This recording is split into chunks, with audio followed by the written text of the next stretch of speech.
His head, he looked really hurt. The collision at first glance looked absolutely awful, but the physios have just been told that they're not needed. That is an incredible piece of bravery by Wan-Bissaka. And Ciso lifts the ball to the far post and he throws himself in front of Tariq Lamptey. It looks for sure that Lamptey's just going to head it into an empty net.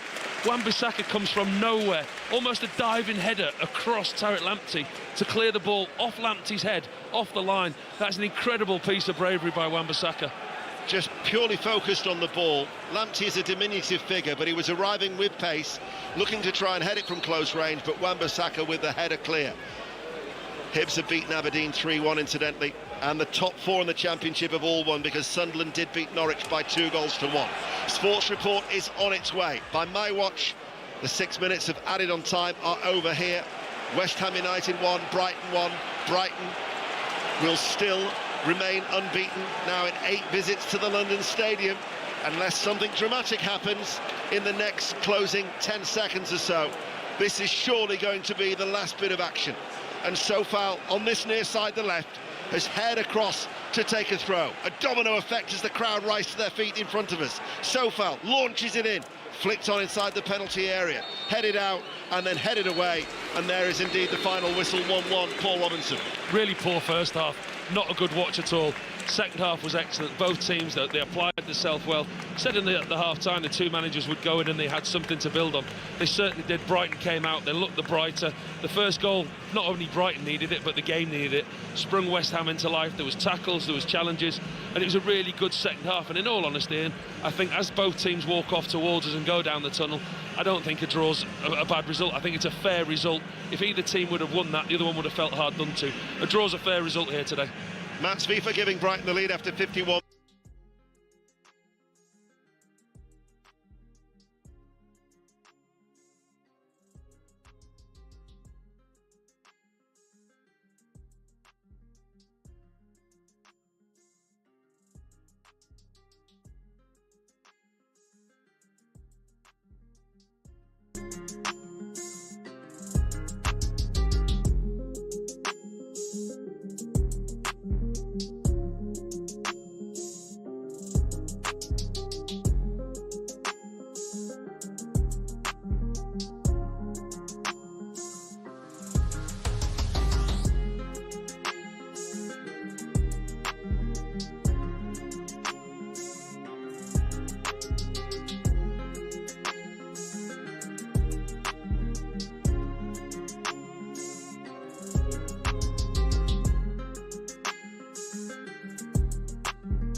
Burnley 2, Watford 1, so Burnley move to 9 unbeaten. They keep their undefeated record at home and they stay 1 point off the automatic promotion spots with a huge match to come against Sheffield United now on Boxing Day. Better side throughout. Nice finish from Anthony for the first. Brownhill creating that, adding another. Bart pulling one back for a bit of late pressure from Watford. But Watford's unbeaten run of 6 is halted. It ends Burnley 2, Watford 1. Well, Sunderland had to come from a goal down to get their 3 points. John. Sunderland 2, Norwich 1. Some more Bellingham magic has given Sunderland a crucial comeback win. Minutes after Norwich defender Jose Cordova was sent off for a second booking. A Cruyff turn in the box from Joe Bellingham, curling it in from a tight angle, his second winner in 7 days. Sunderland 2, Norwich 1. Sounds like the game of the day probably came at home park. Hamish Marshall. I won't argue over that one. Plymouth 3, Middlesbrough 3. Wayne Rooney's side led 3 times, but the Championship's top away scorers showed why as they levelled 3 times. The final goal from Emmanuel Lati-Lat off the bench. Plymouth will spend Christmas bottom of the Championship. Millwall got a late win at home to Blackburn 1-0. QPR came from a goal down to beat Preston 2-1. Into the Scottish Premiership, Aberdeen beaten. Gavin Wallace. It's a poor run for Aberdeen. Keskinen opening on 14, but Hibs looking good in front of goal as Ewan, Cadden and Boyle ensure they're now only 4 points off the top 6. Aberdeen 1, Hibs 3. Ross County 1, St Mirren 2 was how it finished in the Scottish Premiership, and Rangers beat Dundee by 1-0. The League 2 leaders, Walsall, won again. They beat Harrogate by 2 goals still. One of the shocks in League 1, and there weren't as many League 1 games today. There were plenty played last night. Was Leyton Orient's 4-0 win at Oakwell, although Charlton went one better than that with a 5-0 win at Northampton. 2 more Premier League commentaries on 5 Live tomorrow. Everton Chelsea at 2 o'clock, Tottenham Liverpool at 4:30. Still to come this evening, Crystal Palace against Arsenal. That's on the way after Sports Report, which is next. On BBC Sounds, Sporting Giants delve deep into the lives and careers of some of the biggest names in sport and hear from those who know them best, including Pep Guardiola. He is looking always for the perfection. Andy Murray. It was something that he'd worked towards all of his career. And Kylian Mbappe. When I saw him the first time play, I said, we have Pelé here. Sporting Giants. Listen on BBC Sounds. Good afternoon, I'm Mark Chapman, live from Riyadh. You're listening to BBC Radio 5 Live at just after 5 o'clock, and this is Sports Report.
Now 6 clear of League 2 as they win at 10-man Harrogate.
Charlton 5-0 at Northampton, and Lincoln 31. So that win for Lincoln today, putting them back into the playoff places above the side they beat today, Reading. Shrewsbury are bottom on 12, Burton also have 12, and then there's a bit of a gap. Cambridge 17 and Crawley 19.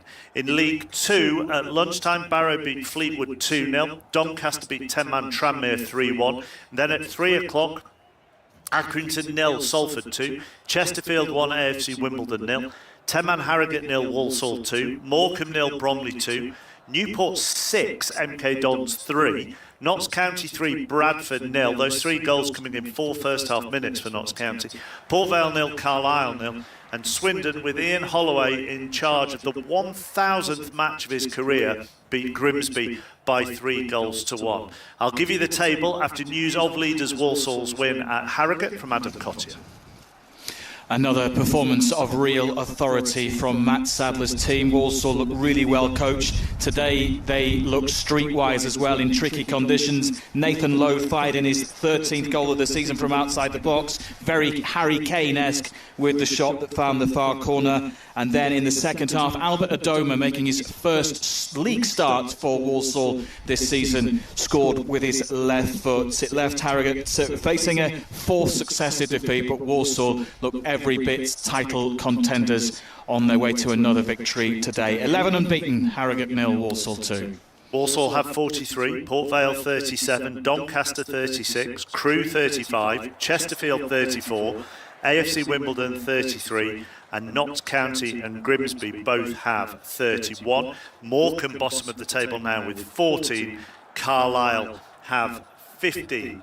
In the National League today, Barnet 1, Halifax 1, Braintree 0, Oldham 2, Eastleigh 1, Maidenhead 0, Ebbsfleet 1, Gateshead 4, Forest Green 1, Aldershot 1, Hartlepool 2, Yeovil 1, Solihull Moors 4, AFC Fylde 1, Sutton 1, Tamworth 2, Wealdstone 3, Dagenham and Redbridge 0, Woking 2, Altrincham 1, and York 3, Southend 0. So with York winning and Barnet drawing, York go back on top of the table on goal difference. They both have 48 points. Let's go into the Scottish Premiership. Just the 3 games this afternoon. Aberdeen 1, Hibs 3, Rangers 1, Dundee 0, and Ross County 1, St Mirren 2. So let's go to Pittodrie, where it's been another disappointing afternoon for Aberdeen. Gavin Wallace. Yeah, Aberdeen 1, Hibernian 3, Mark, and to be fair, they haven't come into this in great form, as you say. 5 without a win, it's now 6 without a win, and they've signed off for Pittodrie for 2024, with this being their last game, with a defeat. Although it all started very well.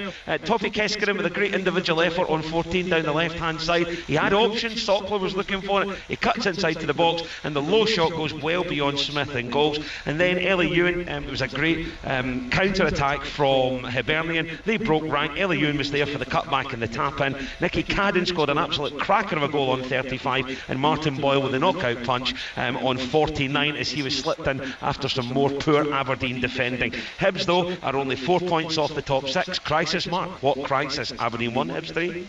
And Rangers go into second after they beat Dundee. Ailey Barber. It turned into a bit of a nervy finish for Rangers, though, when it really shouldn't have. They dominated the majority of the game, but they just struggled to make it count in the final third until Václav Černý was sent clear by a long ball, and he showed great composure to finish, and you just felt that they would go on to win this one comfortably at that point. They were denied 4 times by the crossbar, one of which was an incredible miss by Igaman from 5 yards out, but the intensity just wasn't quite what it has been these last few weeks, and Dundee, they began to put the pressure on in the latter stages, but Rangers, they did enough to take the 3 points that moved them into second. They're now 8 points behind Celtic before they play the other side of Dundee tomorrow. It finished at Ibrox, Rangers 1, Dundee 0. Yeah, Celtic 43 from 15, Rangers 35 from 16, Aberdeen now 34, having played 17 games. In the Scottish Championship today, Airdrieonians 0, Partick 2, Falkirk 1, Hamilton 0, Livingston 0, Ayr 1, and Morton 2, Dunfermline 0. Falkirk have a 5-point lead over Livingston at the top of the Championship. In League 1, Annan 0, Arbroath 4, Cove Rangers 2, Alloa 0. Kelty Hearts 2, Queen of the South 0, 10-man Montrose 1, Dumbarton 2, Stenhousemuir 0, Inverness 1, Arbroath 2 points clear of Kelty Hearts at the top of Scottish League 1. Scottish League 2, Clyde 2, Forfar 0, East Fife 5, Spartans 1, Edinburgh City 1, Elgin 0, Peterhead 2, 10-man Bodyrig Rose 0, and Stirling 1, Stranraer 1, Peterhead 1 point clear of East Fife at the top of the table there. In the Welsh Premier today, Aberystwyth 3, Carnarvon 1, and Bala Town 3, Barry 1, and in the Northern Irish Premiership, Cliftonville down to 10, 1, Glentoran 2, Linfield 1, Glenarvan 0, Loughgall 2, Ballymena 3, and Portadown 1, Crusaders 0. On to the day's horse racing, and the 9-1 shot Crambo was victorious in the Long Walk Hurdle. With the details, our racing commentator John Hunt.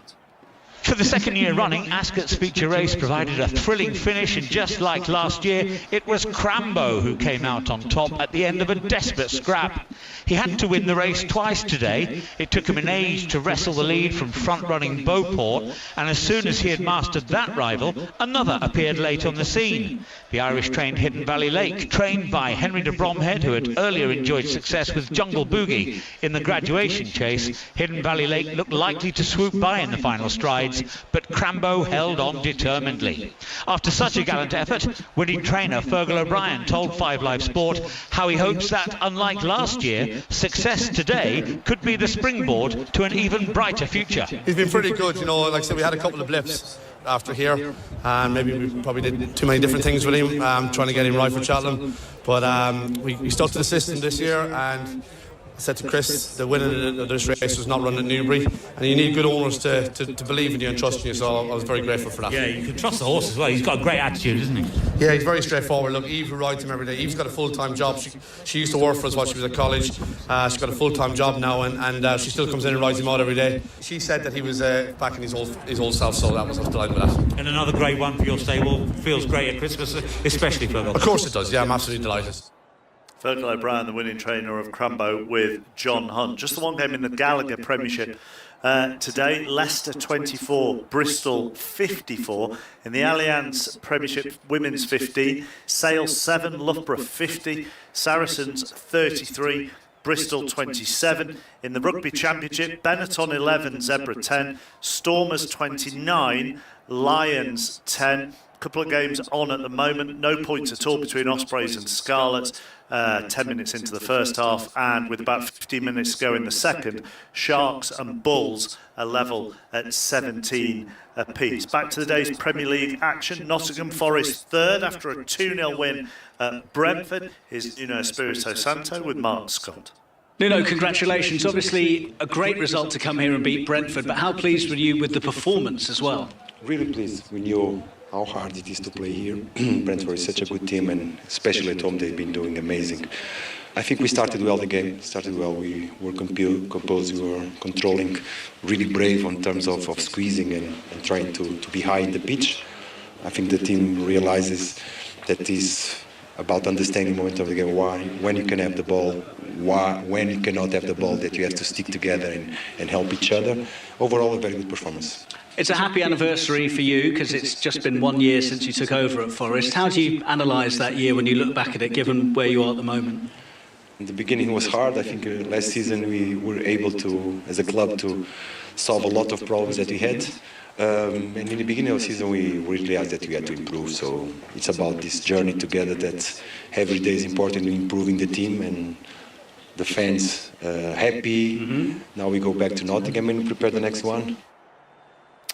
Nuno Espirito Santo, Match of the Day, 10:30, BBC One tonight. We brought you 5.5 hours of live sport so far this afternoon on 5 Live, and I reckon we're going to be going all the way through till about midnight. We're not done yet. We will bring you Usyk Fury 2 live from here in Riyadh, all the build-up from 9 o'clock, full commentary of the fight. We're expecting them in the ring around 10 o'clock tonight. So we've got Usyk Fury for you, but we're also at Ali Pali, where Luke Littler is back on the hockey later. James Gregg. Yes, it's a little bit different to Riyadh here at Ali Pali, as you can imagine, Mark. Headlines from the afternoon are that Dolan and Dobie, 2 quarter-finalists from last year, they breezed through to the post-Christmas stages, and hoping to do the same in the second session here at the Palace is the man that makes this evening the hottest ticket in town. 17-year-old, runner-up last year, runner-up at Spotty in midweek, Luke the Nuke Littler. He's the main event. Raymond van Barneveld, the 5-time world champion, is on just before Littler, and I'll be with you from what will be a very lively Ali Pali all the way through. Littler is on the hockey from about 9:15, chappers. Okay, great. So that's about 9:15. Usyk Fury around 10 o'clock. James Gregg at the darts for us all the way through until the final. Although maybe if Luke Littler gets to the final, maybe John Murray, would you fancy doing the World Darts? I would imagine that's right up your street. I thought this was the hottest ticket in town. Crystal Palace against Arsenal. Not the darts at Alexandra Palace. I could see you at the darts, though. Yeah, well, unfortunately, I'm here, so I'll have to commentate on this instead. Next time. Next time. The whistle goes, and off we go. Crystal Palace against Arsenal. Mark sitting there somewhere in Saudi Arabia, and here we are on what is a dark December evening in South London at Selhurst Park. All of the almost 8 hours of light that we've had today have already gone, and we have what should be a rousing occasion. The ball is out of play for a throw to Arsenal on the far side. Crystal Palace are in the red and blue striped shirts, blue shorts and the same royal blue socks. And Arsenal today, having come out in what looked like bomber jackets to line up before the start of the game in red and white, they've been taken off, and Arsenal are in their two-tone blue away kit, sky light blue shirts, and they've lost possession, and Palace have actually conceded a free kick. So it's a free kick to Arsenal halfway inside their own half. Mark Schwarzer is with me. 109 caps for Australia, great Premier League experience as a goalkeeper. We'll get a word from Mark in a moment. I'll run you through the teams though first of all. Palace with Henderson in goal, Richards, Lacroix and Gay, the 3 central defenders. Klein and Mitchell are the wing backs, Lerma and Hughes in the middle, then Sarr, Kamada and Mateta, the Crystal Palace top scorer. No Eberici Eze, he is on the injured list and Chalobah and Kapora are among the substitutes. And the Arsenal side here, 7 changes from Wednesday night when they beat Palace at the Emirates Stadium in the Carabao Cup, but just 2 changes from the league last weekend. Declan Rice is fit, but he's only on the bench today. Marino is also on the substitutes bench. So Gabriel Jesus is in, the number 9, after his hat-trick against Palace on Wednesday night. He gets what is only his 3rd Premier League start of the season as the centre-forward. So Raya in goal, Timber, Saliba, Gabriel and Lewis Skelly, then Partey, Odegaard and Havertz, Saka, Martinelli and Gabriel Jesus through the middle. Arsenal in possession inside their own half, knocking the ball around. Here's Odegaard, who just moves infield, still inside his own territory, and then knocks it across the back line. So Mark Schwartz, a big day for Gabriel Jesus. Yeah, huge opportunity for him, isn't it? I mean, obviously the hat-trick midweek was big for him. I think it's about confidence, isn't it? Finding the back of the net for a striker. He did that midweek and earns his place in this side tonight against Crystal Palace. See if he can do the same for Arsenal, but this time it's away at Selhurst Park, and I think it's going to be a very different game. Yes, you would have thought so, wouldn't you? And the hat-trick in the Cup in midweek took his goals beautifully, I thought. He was offside for one of them, but there was no VAR involved, so we'll draw a veil over that. But it is a hat-trick, it's in the book, but he hasn't scored in the Premier League since January. And similarly, Arsenal haven't scored a goal from open play in the last 3 Premier League matches. So it was probably quite an easy decision for Mikel Arteta, was it not? I think so, yes. I mean, when you've got a number 9 who's some red-hot form after midweek performance in the Carabao Cup, I think it's not rocket science. You've got to put him in the team. You hope that he can continue against the exact same opposition a couple of days later. Well, it's dry, but it's been grey all day in the capital. Crystal Palace 0, Arsenal 0. Palace playing it back to Lacroix, and then back here to the left-hand side to the Palace captain, Mark Gay, and then Arsenal win it back. Bukayo Saka is able to send it forward for Gabriel Jesus to chase, which he does, and then closes down Henderson. But the Palace goalkeeper, who had a good night on Wednesday, made some very good saves, even though Palace ended up on the losing side, and clears it to the halfway line. Now Timber returning to right back for this one, showing for Arsenal this season how adaptable he is, playing in both full-back positions and as one of the central defenders at various times, and he's conceded a throw-in near the halfway line. And what about more generally as regards this match, Mark? Palace are in good form despite the defeat in the Cup, 5 matches unbeaten in the Premier League, lost just 1 of their last 8 league matches against Arsenal, who themselves 9 matches in all competitions without defeat. Yeah, that's right. I mean, Arsenal's away record hasn't been great of late. I think 1 win in the last 6. That's been the biggest problem for them, I think. Yeah, you're right, Palace. I've been at the last couple of games as well. I've been the way they won away at Ipswich 1-0. Also last weekend when they beat Brighton 3-1, which I thought was a really good performance. I thought that they got back to basics at times. They've been very difficult to break down, and they've put in some really good performances. You mentioned before, Dean Henderson, he was brilliant midweek. He's been very, very good for him this season. Yeah, Miles Lewis Skelly, left back again for Arsenal, the 18-year-old. Started 3 of the last 4 now, and he's won a good free kick centre field, got the ball, had a run with it, was brought down, so it's a free kick to Arsenal. They'd love an early goal in this one, wouldn't they? Because this can be, as anyone who knows anything about football and coming to Selhurst Park, this can be a difficult place to come to, as Odegaard actually takes the free kick out towards the left-hand side. So with this formation, with Jesus as the central striker, Kai Havertz is back playing as more of a central midfielder, although as I look at him now, he's right there on the edge of the penalty area. It's Bukayo Saka with it on the right-hand side. Bukayo Saka is swinging over the cross, right-footed. It lands at the back post. There's the chance, and there is the opening goal. And it is Gabriel Jesus who scored it. He was all alone on the far side of the penalty area. And how about that? Mikel Arteta brings him into the starting lineup in the Premier League after his hat-trick on Wednesday night. Not scored in the league since January, and there he is.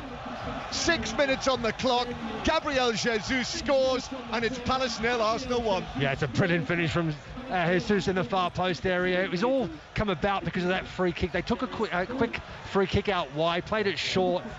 Jesus then moves out to the left-hand side of the pitch because they've still got the big guys up front. Gabriel's up front together with Partey next to him and Kai Havertz. And as the ball gets whipped to that far post, he gets a little bit fortunate, takes a bit of deflection, bobbles down, ends up in front of him, just the edge of the 6-yard box. He runs onto it, and it's just a side foot pass into the back of the net. And there's really no chance for Henderson in goal to make that save. Well, if only all managerial decisions worked like that. Brings him in to the starting lineup in the Premier League, says, I like the look of what you did, how you played, how you scored the goals in midweek, and just 6 minutes on the clock when he's there to make it 1-0 Arsenal. I thought that the chance had gone as well. When Odegaard played the ball short out to Gabriel, was a bit of playing around a little bit with it. Seemed like the opportunity had gone. They managed to get the ball out to the right-hand side. Timbers cross into the box was exquisite, caused all sorts of problems, and Arsenal still had the players forward to cause problems. Well, on Wednesday night there was an early goal when Crystal Palace took the lead in the cup tie in the 4th minute through Mateta. Arsenal were able to turn that around and eventually reach the semi-finals. Now Crystal Palace on their home ground have got to do something similar here, but they have been playing with confidence as Palace playing the ball out from the back, but Partey, and that's a lovely touch. He opened his body, Odegaard, and finds Martinelli in the orange boots on the far side. His cross, though, is blocked out of play by Nathaniel Klein, and it is a throw-in again to Arsenal, level with the edge of the Crystal Palace penalty area. In fact, they go all the way back towards the halfway line. So this is 5 Live from the BBC, the 5:30 kickoff in the Premier League on a Saturday, as it has been now for, well, this is the 3rd season. And actually we will continue to bring you this match as a commentary every Saturday in the Premier League at 5:30 for the next 4 seasons after this. Odegaard playing it back towards the halfway line. 6:06 to follow, and of course the boxing to come live from Riyadh after that, as Mateta now is onto the ball in centre field and Partey just trips him. Referee Simon Hooper gives the free kick forward and left of the centre circle. He's thinking about it. He's thinking about a yellow card, and I think he's going to resist it. No, I think he was really quick to show that he believed that it was just a click, touching of the feet from behind. I think that's a free kick. I think that's a yellow card. Thomas Partey knows exactly what he's doing there. He breaks down play. Mateta does really well. Palace do really well to surround Arteta, so Odegaard win the ball back and try and hit Arsenal on the break. And Partey does what he has to do. He takes one for the team, but gets away with not getting a yellow card. I suppose there were players gathered around. He would not have had a clear run towards the penalty area, but even so. Well, the Arsenal defenders were dropping off. You could see Saliba, Gabriel were dropping deeper and deeper. Hughes takes the free kick, and it's headed up, but comfortably over and wide at the top right corner by Maxence Lacroix, and it's a goal kick for Arsenal. It's a decent chance for Palace. A really good delivery from Will Hughes into the box. You can see Lacroix just slightly overruns that ball. Otherwise, he gets a free header and just can't control it. So Crystal Palace 0, Arsenal 1. Just the settler that those Arsenal fans on the far side of the ground in the Arthur Waite stand will want. Goal kick to Arsenal at the White Horse Lane end of the ground, the Sainsbury's end of the ground, that if you've ever been to Selhurst Park you'll be familiar with. Raya is passing the ball out from the back, and Hughes was almost onto it. Defender came across actually and did a good enough job, but that was very close. Hughes was onto it quickly. Raya was uncomfortable. He was being put under pressure. He delayed, and that nearly cost Arsenal. Yeah, crazy stuff from the goalkeeper. Doesn't need to do that. Doesn't need to put his teammate under so much pressure. He gets caught. Mateta closes him down, and Raya, he sort of fumbles with the ball a little bit at his feet, sort of miscontrols it, and he plays a really short ball and a dangerous ball. In the end, Arsenal are very fortunate. They are very fortunate. It was Mateta who closed him down as Arsenal bring it forward down the right flank, but Lacroix will be able to move across in front of Kai Havertz. Then Gabriel Jesus is putting Henderson under pressure. Now Crystal Palace playing it out from the back. 10 minutes played here. Arsenal leading through Gabriel Jesus's first goal in the Premier League since January. But now it is Sarr. Sarr curls and scores! Lovely finish! Palace are level. Only 5 minutes after going behind. And Ismail Assar, left side of the penalty area, just opened his body and curled in what is his 4th goal in his last 6 Premier League appearances. Class act, Ismail Assar. Palace 1, Arsenal 1. Yeah, really good finish from Sarr. And it all starts from Tyrick Mitchell. He does a really good run down his left-hand side, plays the ball inside to Sarr. Sarr, then you can see he wants to get it back on his right foot. As he enters the 8-yard box, it kind of opens up his body a little bit and just whips it into that far corner. Doesn't go right in next to the post there. I think David Raya a little bit unsighted, a little bit late with his reaction. It's still a really good finish and a tough one for the goalkeeper to save, but really nice goal there from Sarr. So 1-1. 12 minutes played now. Ismail Assar, who has played in every match for Palace this season, either starting or coming off the bench, but he's really found some form. Got a couple of goals, didn't he, last Sunday? You said you were at that match, the win against Brighton for Crystal Palace. Yeah, he took those really well as well. So, and this is another one. He's continued that form. He was a real threat against Brighton last week. And even now, after going 1-0 down, Palace have come to life a little bit more. Obviously, I think they were encouraged a little bit by the way Arsenal trying to play out the back there. Arsenal almost conceding, should have conceded, didn't. And then it was Palace who just kept going. And Tyrick Mitchell, as I said, he was instrumental in that opportunity for Sarr. And then Sarr was the rest. He was the one that pulled off a really good finish. Yeah, lovely balance from, wasn't it, in the penalty area. He is lean, the number 7, the Crystal Palace number 7, and he was onto that. Very quick feet as the ball's played back to Raya, who has to clear it quickly on his left foot, volleys it towards the halfway line, but Arsenal have won that back. And now Havertz will play it to the left-hand side. Martinelli now. Martinelli tries to go around the outside, but there are 2 defenders back there for Palace, and I think Richards gets the final touch as the players come together. Yep, the referee says the final touch was off the Palace man. It's a corner to Arsenal, 1-1. Yeah, you can see Lacroix there, and Richards are trying to guide the ball out, because they win the ball back off Martinelli. They're trying to guide it back out. Martinelli just gets up really quickly and puts in another challenge, and he does really well. Right, Mark, it's a corner to Arsenal. You know what that means? Well, my thoughts on that is too many teams are playing zonal marking. Not enough players are picking up players. Yeah, and it's costing so many teams goals. Yeah, but they've scored corners against teams that mark man-to-man as well. I've seen that. There's no Declan Rice in the starting lineup. He's on the bench, and it's a left-sided corner, so it's actually got him and Martinelli who's taking this. But where's Gabriel? He's the man we want to keep an eye on. He's near the penalty spot, so 3-4 players behind the far side. Martinelli plays it in. Gabriel goes for it, it bounces down, then it's played back and scored! He's done it again! Gabriel Jesus bounced out to him just inside the penalty area, right foot, top corner. What a week! Palace 1, Arsenal 2, and Gabriel Jesus has just scored his 5th goal of the week. Absolutely brilliant finish from Gabriel Jesus there at the far post. I tell you what, again, I said it, there was zonal marking. The ball gets whipped into the far post. Every single player of Crystal Palace are watching the ball. Nobody's looking at where Arsenal players are. They're not looking at any movement. The ball gets held up in the wind at that far post, corner of the 6-yard box. There's a bit of a melee. The ball just pops out towards the corner of the D on the right-hand side of the goal, and it's just Gabriel Jesus. He just puts his foot through it, guides it into that near top corner inside the post. Brilliant finish. Brilliant finish. It was after that sort of melee at the near post when the ball bounced and was headed up in the air. It came down to Partey with his back to goal, and Partey, just outside the 6-yard box, just laid it back to Jesus, who again was unmarked. He was unmarked there on the edge of the box as it's taken down by Saliba.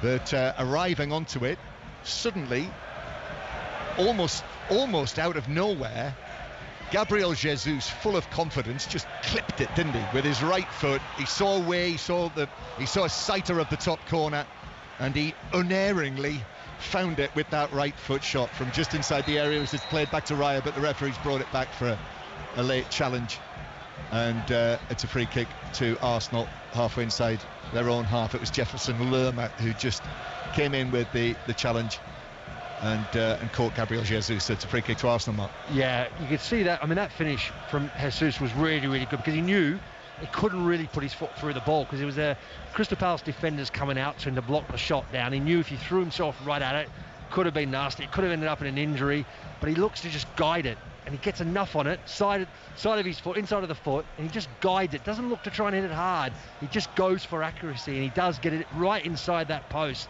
And you can see Henderson had no chance because he saw it really late, and it's about 3/4 of the way up that post, just inside it.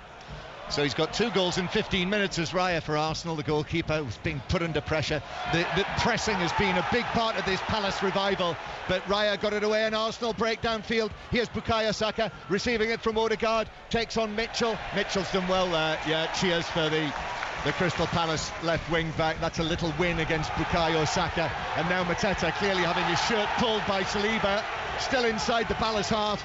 But the supporters down in front of us in the main stand who aren't backwards in coming forwards, Crystal Palace's supporters, wherever they sit inside the ground. There's about 15 of them down there sitting together with Santa hats on. They were all on their feet, and it's a free kick to Palace. Well, I think both of them had each other's shirts. I think Gabriel just had more of Mateta's shirt, and in the end did foul him, and that's going to be a really interesting battle, not only with Saliba, also with Gabriel. Mateta's a big physical guy. He loves that physical contact, really good in the air, and he's going to be up against the 2 centre-halves from Arsenal all evening. Palace have won it back. Kamada is going to try a shot, but that was the wrong decision, which we can say now. He was off balance, he was twisting. He had Mateta ahead of him, and Mateta actually turns away from him, puts his hands on his hips, as if to say, yep, wrong decision there. Well, I think he was just getting his breath back, wasn't he, Mateta? He just made that run. He got fouled down on the near touchline, right down below us. Then he's run 30-40 yards up, and he's tried to win the challenge up where the ball bounces down for Kamada to have that shot from distance. And I think he was just trying to get a breather. Yeah, which is probably not a bad thing after a start we've had like this. And David Raya is taking his time to take the goal kick, and Simon Hooper, the referee, is onto this already.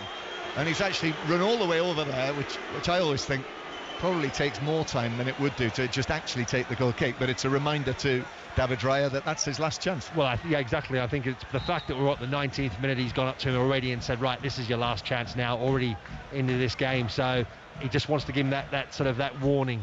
Next one is a yellow card. Well, I hope, Mark, that listeners are paying attention.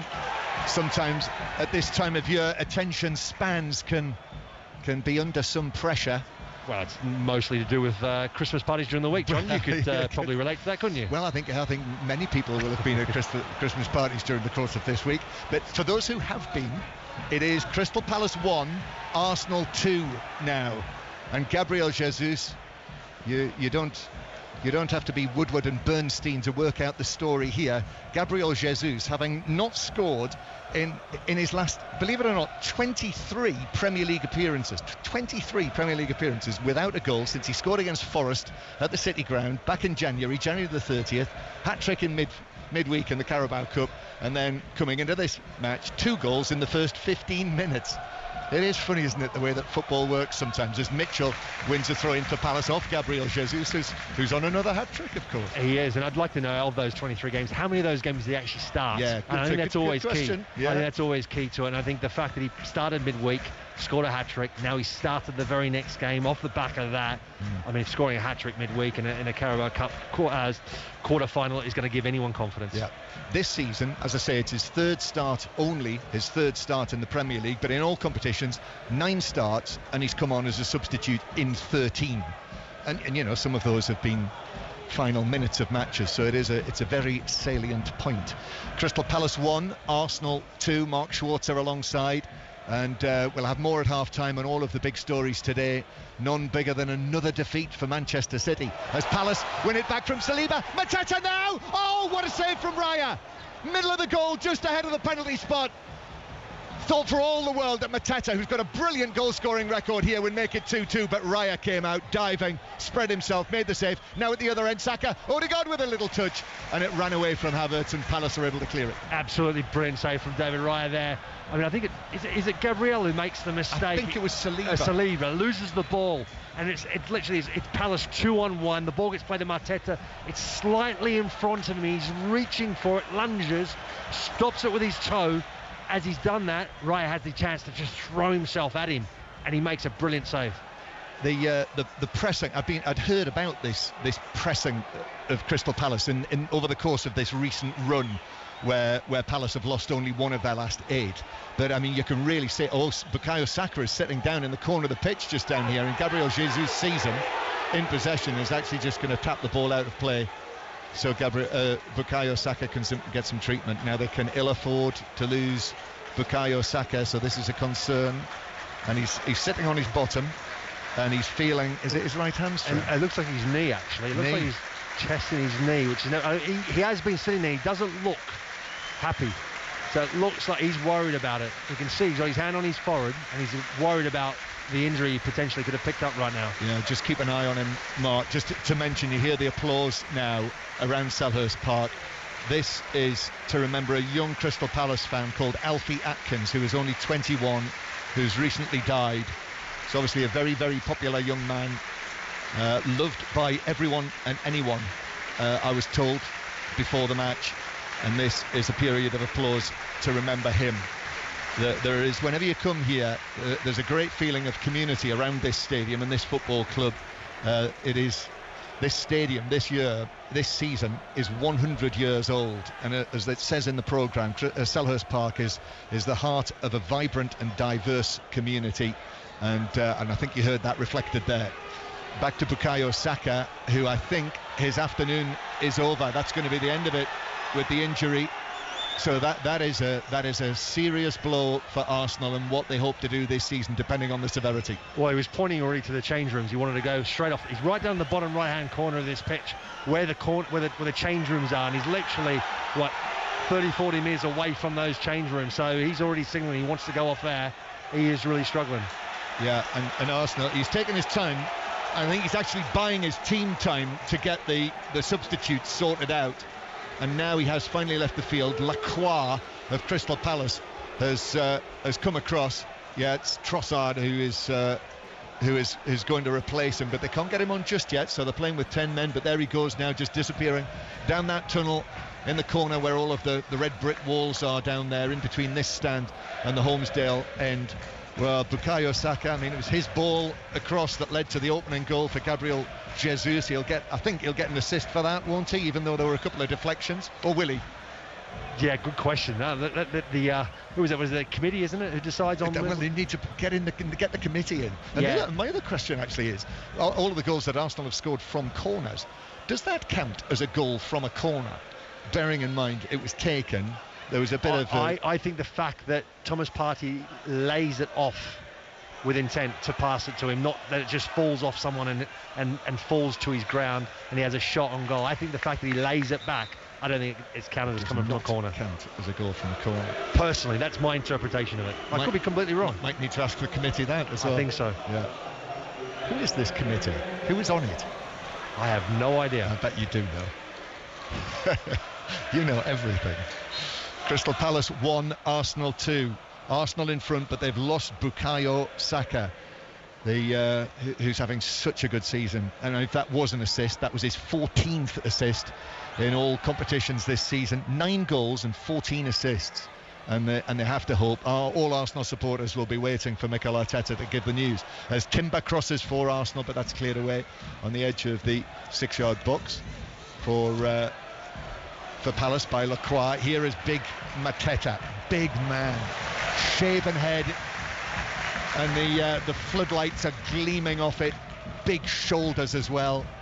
Mateta, who's had a really good chance actually in amongst everything. It's been a really entertaining start to the match. 25 minutes played, 2-1 to Arsenal, but that opportunity he had, what a good save that was from Raya. It was what he did really well. What made it such a good save was just how quick he was off his line. I mean, he just literally closed him down. It was because of that pass initially that was played to him. I'm trying to think, I think it was Lerma who plays that ball to him. It's just slightly ahead of Mateta. He needs to stretch for it, take a touch, and then try and get the shot away. And that moment, that gave Raya enough time to get to it and make the big block. Crystal Palace 1, Arsenal 2, as Havertz is dispossessed by Sarr, who has a goal for goal, but his shot actually struck Gabriel on the side of the head. We could clearly see that. and down he went. He was already falling, trying to block it, but it was hit by Sarr, hit him on the side of the head, so referee Hooper has stopped play. Well, the referee was right there as well, wasn't he? He could see it from, he was, 5 yards away. He could actually see the strike. Yeah, it does. Yeah, he's got his hands behind his back. As he goes down to make the block, it hits him in the side of the head in the ear. I mean, he looks fine, but the referee had no other alternative because he was rolling around on the ground holding his head. So, play well. The ball's just been played back to Arsenal. Referee Hooper still looking at Gabriel. There is a choice of listening right now, by the way. Premiership Rugby Union on Sports Extra, where the latest score is Newcastle 12, Bath 12, so that's on Sports Extra. Also Sale 5, Exeter 3, and in the United Rugby Championship, Ospreys 3, Scarlets 12 and Leinster 5, Connacht 0 are the latest scores. Here 2-1 to Arsenal. We'll have more at half-time. We'll be going back to Mark in Riyadh, who will round up all of the day's events. And more, I would suspect, on Manchester City's latest defeat. But Palace now coming forward.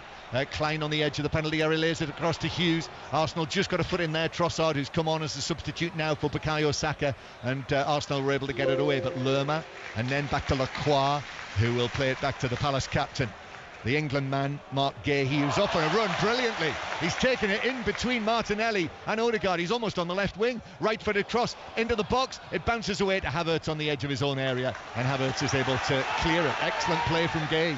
Yeah, he does really well. Keeps possession of the ball, waits for the defender. I think it was Martinelli comes up looking to close him down. He just picks the gap between Odegaard and Martinelli, gets free, whips the ball in. It's just an awkward bounce for Sarr. Couldn't control it off his knee. Crystal Palace come again, having to come from behind, as they already have done once in this match, but Arsenal through Gabriel Jesus retaking the lead. Now he has Mitchell on the left-hand side. Tyrick Mitchell cuts back onto his right foot, then back onto his left. Martinelli is with him there. Hughes does well. Hughes wins it from Jesus in the area, looks to cross. That's headed down and away, comes out to Lerma on the edge of the box for Palace, as he picks out Richards. Then Richards back to Gay. Gay's ball in from the angle. Raya has come out of his 6-yard box, arms stretched high, and cleanly catches the ball. Yeah, good take from the goalkeeper. In the end, it makes it look really, really simple, but does really well. Timing was perfect, took it at a really high point. Not many goalkeepers are coming off their lines these days and taking crosses like that. So 2-1 to Arsenal. So we hopefully will have news on Bukayo Saka, if not during the course of the match, then certainly from Mikel Arteta at the end of this match. We'll hopefully hear from him live during 6:06 with Robbie Savage and Chris Sutton. But you reckon it looked like a knee problem of some sort, Mark? Just what he was signalling, and then the physio going on there, and he grabbed the bottom of his foot, holding his knee, and he was sort of moving it a bit in different directions, and that generally for me means that there's an issue with the knee.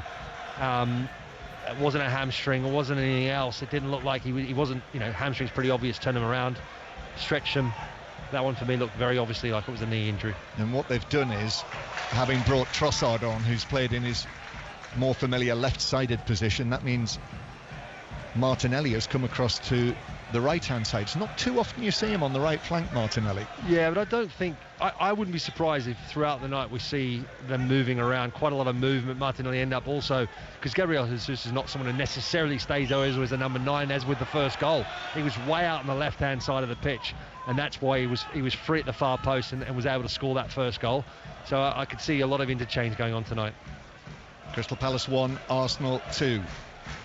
Crystal Palace, over the course of all of the years that these clubs have been playing one another, played each other 48 times. Palace have won only 5 of them, as Odegaard is lost in possession now. Kamada is going to be able to take it on. He's going to use the ball to the right side of the box, and in comes the cross, but too close to Raya, who's able to take that quite easily. Got a good sight of it. The cross from Sarr on the right corner of the penalty area. So Arsenal back in possession and taking it away from their own box with Odegaard, who turns it back to Timber.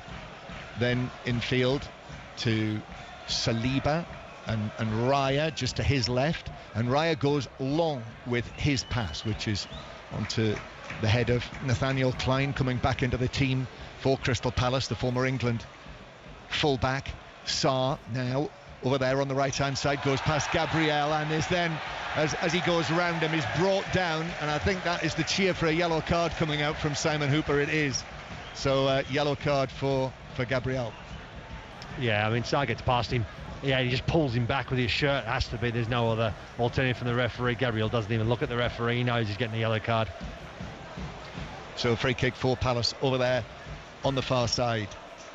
The Selhurst Park absolutely packed. It's almost a holiday match, this, isn't it?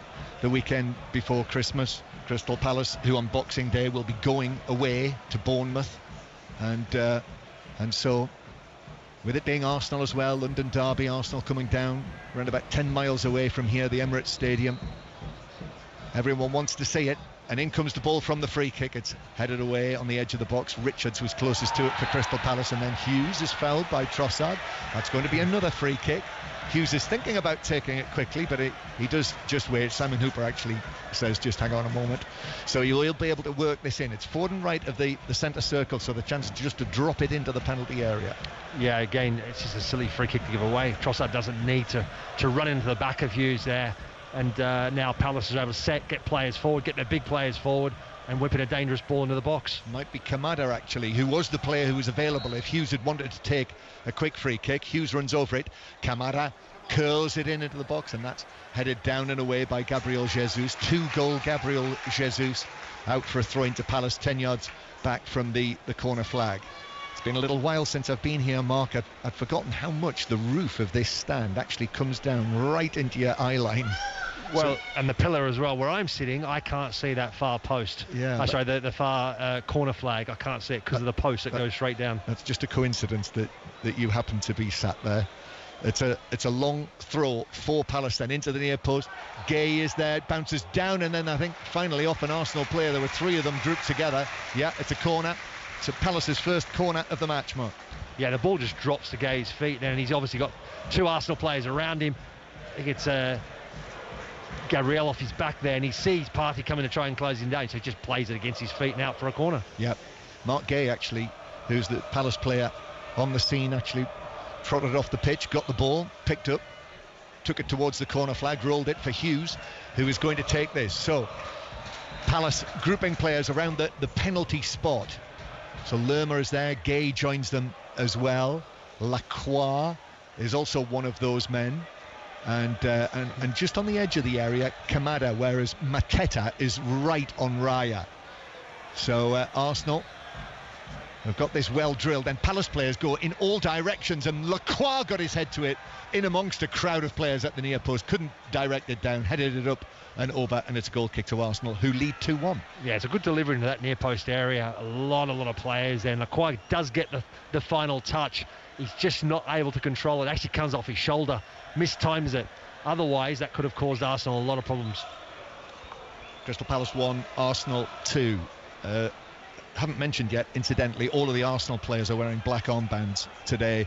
The really sad news this morning, if you didn't hear it, George Eastham, who's a member of the England 1966 World Cup squad, he didn't get onto the field. He was one of those players who was an unused squad member, and only very much later, decades later, Jimmy Armfield, our old friend, former England captain, was another one who didn't get a winner's medal until many years afterwards. George Eastham was one of them, but he was an Arsenal captain back in the 1960s, and his story is fascinating. And I would say to you, if you don't know it, look out for the obituaries of George Eastham, and it's quite a story, and that's why Arsenal are wearing black armbands to remember him.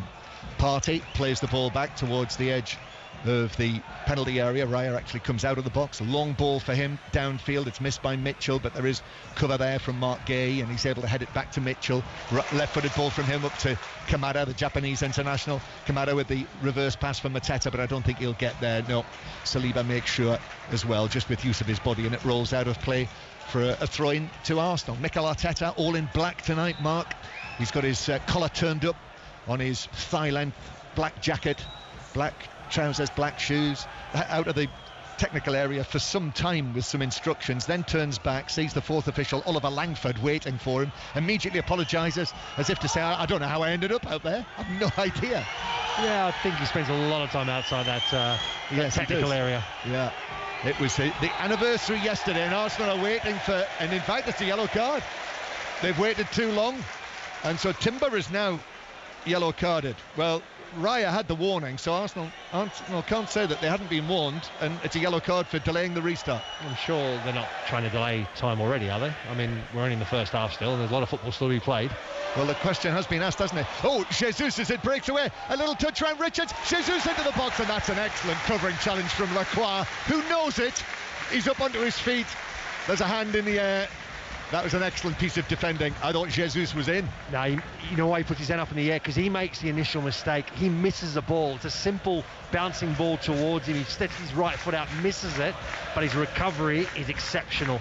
And it looks like Jesus is going to be through one-on-one. He does everything right. He tries to come back across Lacroix. Lacroix just uses his strengths, gets in between, and it's a last-ditch sliding challenge. Maxence Lacroix. Excellent defending. It's a corner to Arsenal from the right then. Gabriel Jesus must have thought he was away again. It was not unlike the other night, actually, at the Emirates, on the occasions he broke away. Here's the latest Arsenal corner. Odegaard in. Oh, it hits the crossbar. The header rattled the Crystal Palace crossbar.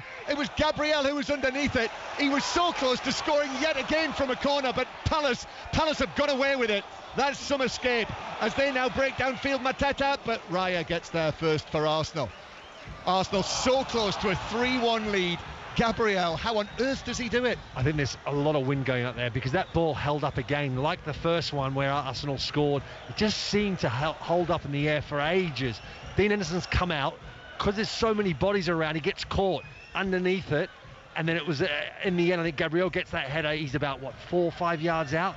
Don't know how he hasn't found the back of the net. Martinelli now down the right. There's a header from Jesus, hits the post and comes out to Havertz, who taps it into the net for the Arsenal third.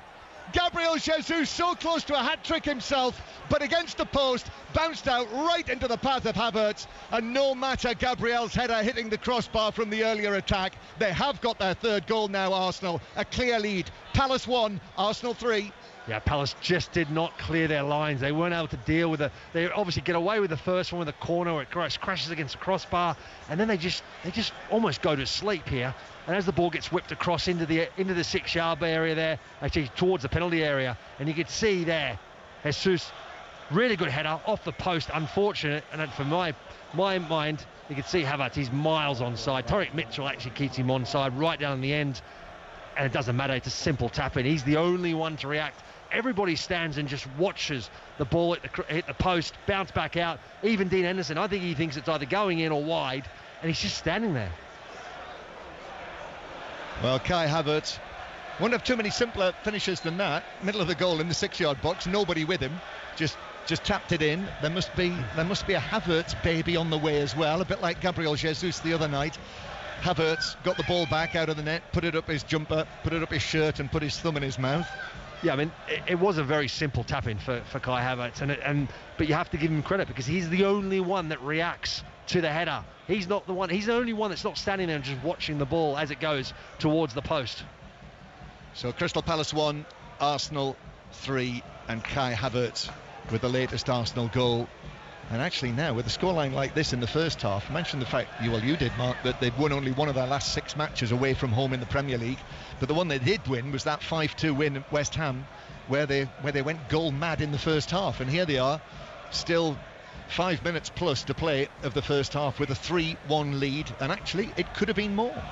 It could have been, but it also could have been, I mean, it could have been more goals for sure. Both sides could have scored more goals. That goes without saying. So, yeah, it has been a bit of an open game, and both sides creating a lot of opportunities.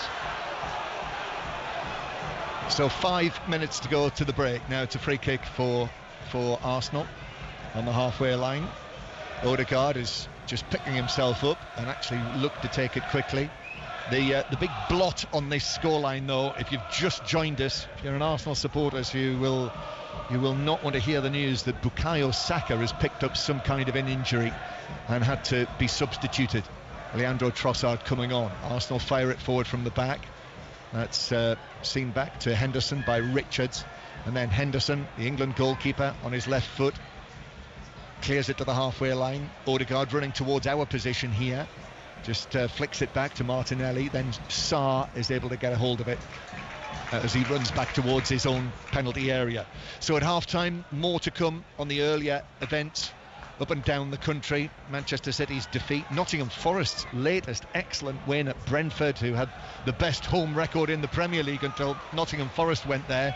So Nottingham Forest, Mark, are third in the Premier League as we speak here, as Partey has it for Arsenal, and then Havertz with the ball back to Timber on the halfway line. Odegaard then back into Arsenal's half. They're having quite the season, aren't they, Nottingham Forest? They are, and I don't think many people would have, other than probably maybe even not many Nottingham Forest fans would have thought that their side could do what they're doing so far in the season. It's been quite remarkable, and you've got to give them credit. They deserve to be where they are. They've been absolutely brilliant. Yeah, third for the time being. I mean, if Arsenal win this, they will go back above them in the Premier League table, but I'm not such a fan of live tables, Mark. I always think that it's very good as a little guide, but it hasn't happened till it's happened, has it?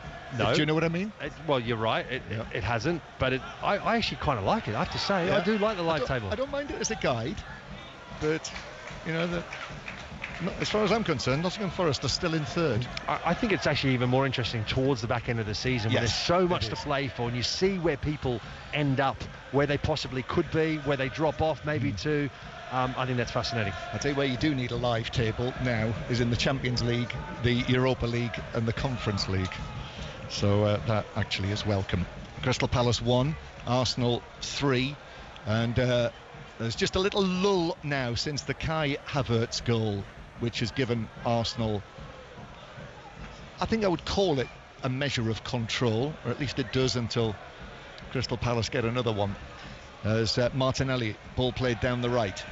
Lacroix comes across, and as the ball bounces up, he pops it out of play.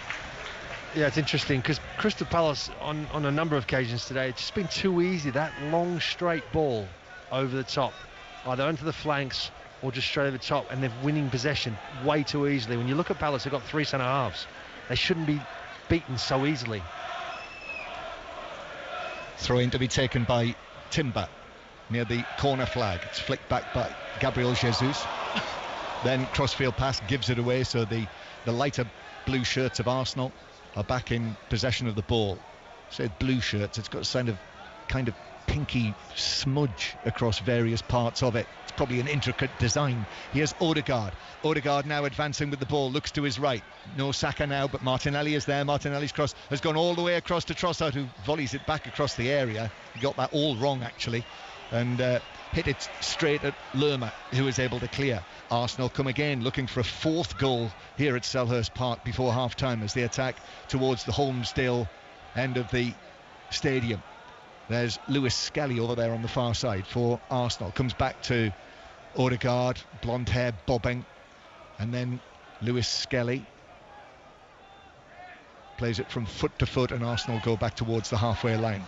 We are in the 45th minute. The 4th official, Oliver Langford, will be just getting his board sorted out there underneath the old-fashioned dugouts of Selhurst Park. It's not changed much this side of the ground for a long time, but they have got big plans actually to redevelop it as they continue to play here. Have you seen that? It's quite an ambitious plan to lift the capacity of Selhurst Park up to 34,000, and they will construct it as time goes by. Yeah, no, I haven't seen those plans, but yeah, it's one of those stadiums that's obviously an old traditional stadium which has a real nice sort of feel to it. Maybe as a fan today, what you're expecting a lot of modern stadiums is maybe not the most comfortable, but it's just that oldie worldy feel that I love about football in this country as well, and Selhurst Park has certainly got that feel to it. Yeah, still just like it was when Eric Cantona just down here in front of us launched his... Were you here that day? No, I wasn't here. It was John Champion, I remember, who was commentating on it alongside Mark Bright. That was the commentary team that day, and I actually saw Mark. I hadn't seen him for ages. I saw him earlier today, and it was great. It was great to see him again, Mark, who was showing the FA chair Debbie Hewitt around Selhurst Park. She's here in her official capacity as Mitchell plays it infield to Hughes. 3-1 Arsenal lead, and Palace, that third Arsenal goal has has just knocked a bit of the wind out of Palace's sails. Mikel Arteta, it was his anniversary yesterday, 5 years since his appointment as the Arsenal manager, and he is, as he often is, sending instructions out there onto the field. Mikel Arteta, 5 years as the manager. This is his 258th match in that time in all competitions. As Lerma plays it back out to Mitchell. Mitchell whips it into the near post, and a diving header is wide and behind from Mateta. Defender was there as well. He's appealing that it might have taken a touch off the defender, but referee Hooper says goal kick. Yeah, it's a really good ball from Tyreek Mitchell on this left-hand side. He whips it into that near post area, and Mateta under a lot of pressure from Saliba, but does really well. It would have been a very, very good goal from that angle, but to create something from almost nothing was very good. And the Palace supporters are on to Raya, who they are thinking is wasting time here. He's taken the ball from one side of the 6-yard box to the other, but he's perfectly within his rights to do that, Mark, isn't he? Well, he did a bit of a sprint as well, so it wasn't like he was overly trying to waste time. I mean, the referee gave him the benefit of doubt again, I think. So again, half-time once it comes, only a few seconds away now.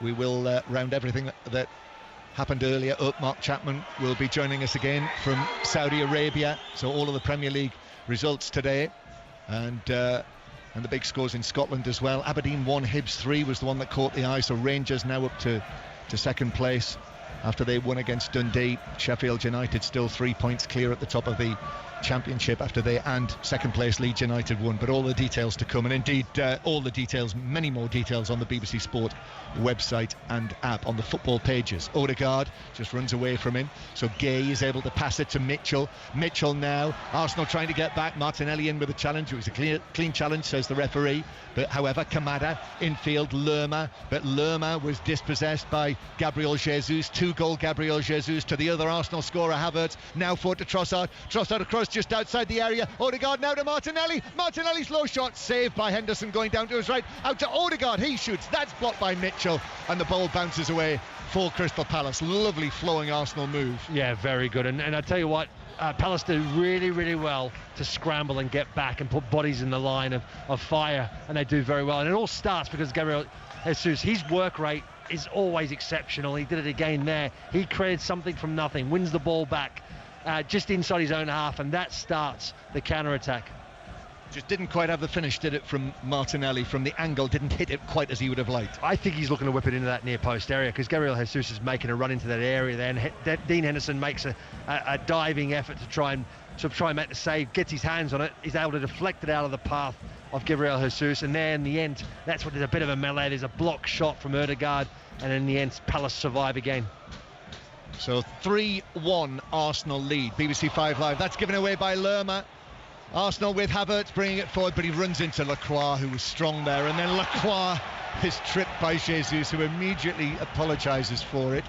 But it's a free kick to Crystal Palace, won by Maxence Lacroix, the French under-20 international, who was signed from one of Oliver Glasner's former clubs, Wolfsburg, in the summer. Maxence Lacroix sounds like he could have stepped straight out of a Jilly Cooper novel, doesn't he? He's got a bit of continental je ne sais quoi about his name. And here he is, Lacroix, sending it long and forward now for Sarr, right side of the box, where Gabriella's gone across there, and then out from the right, Klein with the cross, and Lerma with a header, but he didn't. I think he mistimed his leap, and in the end just headed it straight down and at Raya. I'll tell you what, it's a big chance again for Crystal Palace. The ball gets whipped in. As it gets whipped in, it's got a little bit of height on it, and that's where I think in the end Lerma just loses it a little bit. Gets up really well. All he does is direct it straight at David Raya. One bounce, and he's able to just catch it and bring it into his chest. Yeah, Palace 1, Arsenal 3 remains the score. Richards heads it away, and there is the half-time whistle. I think disappointing for the home supporters, who, Arsenal have got that clear lead, but Palace have been in this They have been, and they've had some chances. They've had some big chances. Also, Arsenal have had additional chances as well. And I think that's the disappointment for Crystal Palace because of the chances that they had, and they just did not make the most of them. They kind of, the finishes were a little bit off, a little bit poor. That was another example there with Lerma. Just, he needed to have a better header on the ball, better contact, uncontested as well. But Gabriel Jesus, Mark, must be feeling like $1 million, mustn't he, after his hat-trick on Wednesday night. 2 goals in the first 15 minutes here, and actually it was his header that hit the post for Havertz to score the third. Oh, he's been excellent. He really has. His work rate right from the off has been spot on. I mean, not that I expected any different from Gabriel Jesus. I think that's something you're guaranteed to get from him every time. And I think his desire then, when they win the ball back, to get back in the 9-yard box, to put himself in a position, get on the end of things, is exceptional. And you're right, he was involved in all 3 goals, scoring 2, and all unfortunate not to have scored a hat-trick already in the first half. Yes, so he very much is the central figure. Ismaila Sarr scored for Crystal Palace to make it 1-1 for a time, but the players just disappearing now into the corner of Selhurst Park and down that blue tunnel towards the dressing rooms. Crystal Palace 1, Arsenal 3. I say Gabriel Jesus feels like $1 million. That's nothing, is it, in Saudi Arabia, which is where Mark Chapman is waiting? No, I think the purse for tonight will be a little more than that. John Murray, Mark Schwarzer, thank you very much. We are coming to you live from Riyadh today on 5 Live Sport ahead of Fury Usyk 2. And the build-up from around 9 o'clock UK time. Expect them in the ring sometime around 10 o'clock. We'll bring you reaction to all the day's Premier League results during half-time at Selhurst Park. We've also got an eye on Luke Littler, who is at the World Darts in action this evening as well. But first, 6:22, we're going to take an extended news here on 5 Live with Fraser Date. The voice of the UK. This is BBC Radio 5 Live. Thank you, Mark. Good evening. A memorial service is taking place in the German city of Magdeburg after 5 people, including a 9-year-old child, were killed in an attack on a Christmas market. More than 200 people were also injured when a car went through a gap in a security barrier and ploughed into crowds at high speed just after 7 o'clock last night. A 50-year-old man has been arrested. The BBC understands he is Taleb al-Abdul Mosen, who moved to Germany from Saudi Arabia 18 years ago, but his motive is unclear. Our correspondent Bethany Bell is in the city of Magdeburg. Hopefully we can join her now. Good evening, Bethany. How would you describe the mood in the city this evening? I'm standing outside the cathedral and the service that is going on inside is being streamed on a large screen outside, and hundreds of people are here despite the rain and the very, very cold winds. The mood is somber, sad, and some people have told me they're very angry. But one woman I spoke to just now said it was important to come here tonight as a sign of solidarity for the community at a time like this when everyone is mourning. I mentioned the person who's been arrested. What details have emerged so far about the suspect and his possible motive? Well, we know that he came to Germany a number of years ago. He has been working as a psychiatrist at a specialised clinic not too far from Magdeburg. He was given refugee status in 2016, and the prosecutor today said that they are still looking into the motives, but one line of investigation that they're following is whether he was upset about the way that refugees from the Gulf, from Saudi Arabia, were being treated in Germany. Germany's interior minister, in fact, has said that he was an Islamophobe, and this was, and again, another line of investigation at the moment. Our correspondent Bethany Bell, thank you very much indeed for joining us. Well, earlier German Chancellor Olaf Scholz visited the city. He called the attack a terrible act of brutality, called for the country to stay unified. Normally, a Christmas market is a very peaceful and joyful place. People come together just before Christmas, in Advent, in the run-up to Christmas, to enjoy Christmas, to think about Christmas, to drink Glühwein and to eat grilled sausages. What a dreadful tragedy it is that so many people were injured and killed with such brutality in a place like that. The attack comes almost 8 years to the day since a similar incident in Berlin Christmas markets in Germany had been subject to increased scrutiny and security since then. Phil Carr is from the security training company Forsetti. There's always scope for Heinz to turn around and saying we could put more security, more eyes on the ground, we could put more cameras, we could put more HVM in. They do have strict policies they have to follow for legal requirements in order to hold these events. A lot of people are meeting those requirements, but there's the moral is like, well, where do you draw the line? Because these events are put on as a business, and they do have to consider factors like that within their planning. We could put 400, 500 security officers on an event of like 1,000 people. But if something happens, we'll always question, was that enough? So it's a very difficult question to answer in that respect. With hindsight, yes, we can do more, but in planning, they're doing what is necessary. Just to recap, police in Germany have arrested a 50-year-old man after 5 people were killed and more than 200 injured when a car was driven at high speeds into crowds at the Christmas markets in Magdeburg. The BBC understands he is Taleb Al-Abdul Mohsen, who moved to Germany from Saudi Arabia 18 years ago, but his motive at the moment remains unclear. For all the latest developments on this story, there's continued coverage on the BBC News channel and website. Football on BBC Radio 5 Live. 5 Live delighted to be bringing you even more commentaries than ever before over the next 4 seasons with the Premier League. Listen to exclusive live commentaries from the Premier League, Champions League and more with the 5 Live Sport team. Stay on top of everything football every day with the Football Daily Podcast. Champions League and La Liga winner Patrick Kluivert. The noise is amazing. To give you such a boost is breathtaking. Football on 5 Live. Listen on BBC Sounds. This is 5 Live Sport with Mark Chapman. Listen on BBC Sounds. Half-time at Selhurst Park, Crystal Palace 1, Arsenal 3. We'll be back with John Murray and Mark Schwarzer shortly. Earlier, Aston Villa 2, Manchester City 1, Brentford 0, Nottingham Forest 2, Ipswich 0, Newcastle 4 and West Ham 1, Brighton 1. During the sports report, we heard from Nuno Espirito Santo with Nottingham Forest going up to third, and in doing so they handed Brentford their first home league defeat of the season. Here's Thomas Frank with John Southall. Thomas, obviously a rare defeat here, just give us your thoughts. I'm actually quite happy with the performance. I think overall we were dominant, we were on top of the game, we controlled the game, lacked the final top quality on the day, still created a lot of dangerous moments where on any other day could have been different. Of course, credit to Nottingham, they did well. I was going to say, how much credit should they take? No, of course, there's always 2 teams on the pitch, so credit to them, they defended fantastic. Big credit to that.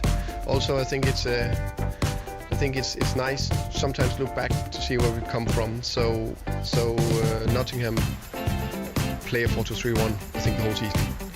They played a 4-3-1 against Liverpool away, Chelsea away, City away, and United away, Arsenal away. Minor clubs, And then they're coming to us and change to a 5-4-1. I think that's a big credit. You can say they had success with it. Did I take you by surprise? Yes, I'm not done. No, we didn't. Because I know what Nuno have done in 4 years in Wolves, so we look back to everything. Obviously, of course, there's a reason why I go to a 5 sometimes. I think it's more solid defensively in some situations. I just think that's a big credit to us there, and they haven't done it against other big clubs. Thomas Frank with John Southall. Newcastle finished off a really good week with a 4-0 win at Ipswich. There was a hat-trick for Alexander Isak, and here's Eddie Howe with Chris Coles. Eddie, you've had these runs before this season. It's now 3 wins in a row, but then haven't really kicked on. How important that you turned this good spell into a prolonged run of form? Yeah, the last time I think we did that was the Champions League qualification season, where we were able to go, I think it was 6 or 7 consecutive wins, and they're the runs that transform your league position. So of course that's what we're looking for, but that's what everyone's looking for. I think for me, as long as we're hitting the performance level that we did today, and I think that consistently for the first time this season, that's the best we've played, not just in one isolated game, but in 2 or 3 games. And the challenge, as you say, is to keep that going. And needless to say, squad depth becomes vital at this stage of the season. It's perhaps something you have struggled with this season with injuries and the like, so important for you to manage your players as well as you possibly can with the games coming so thick and fast.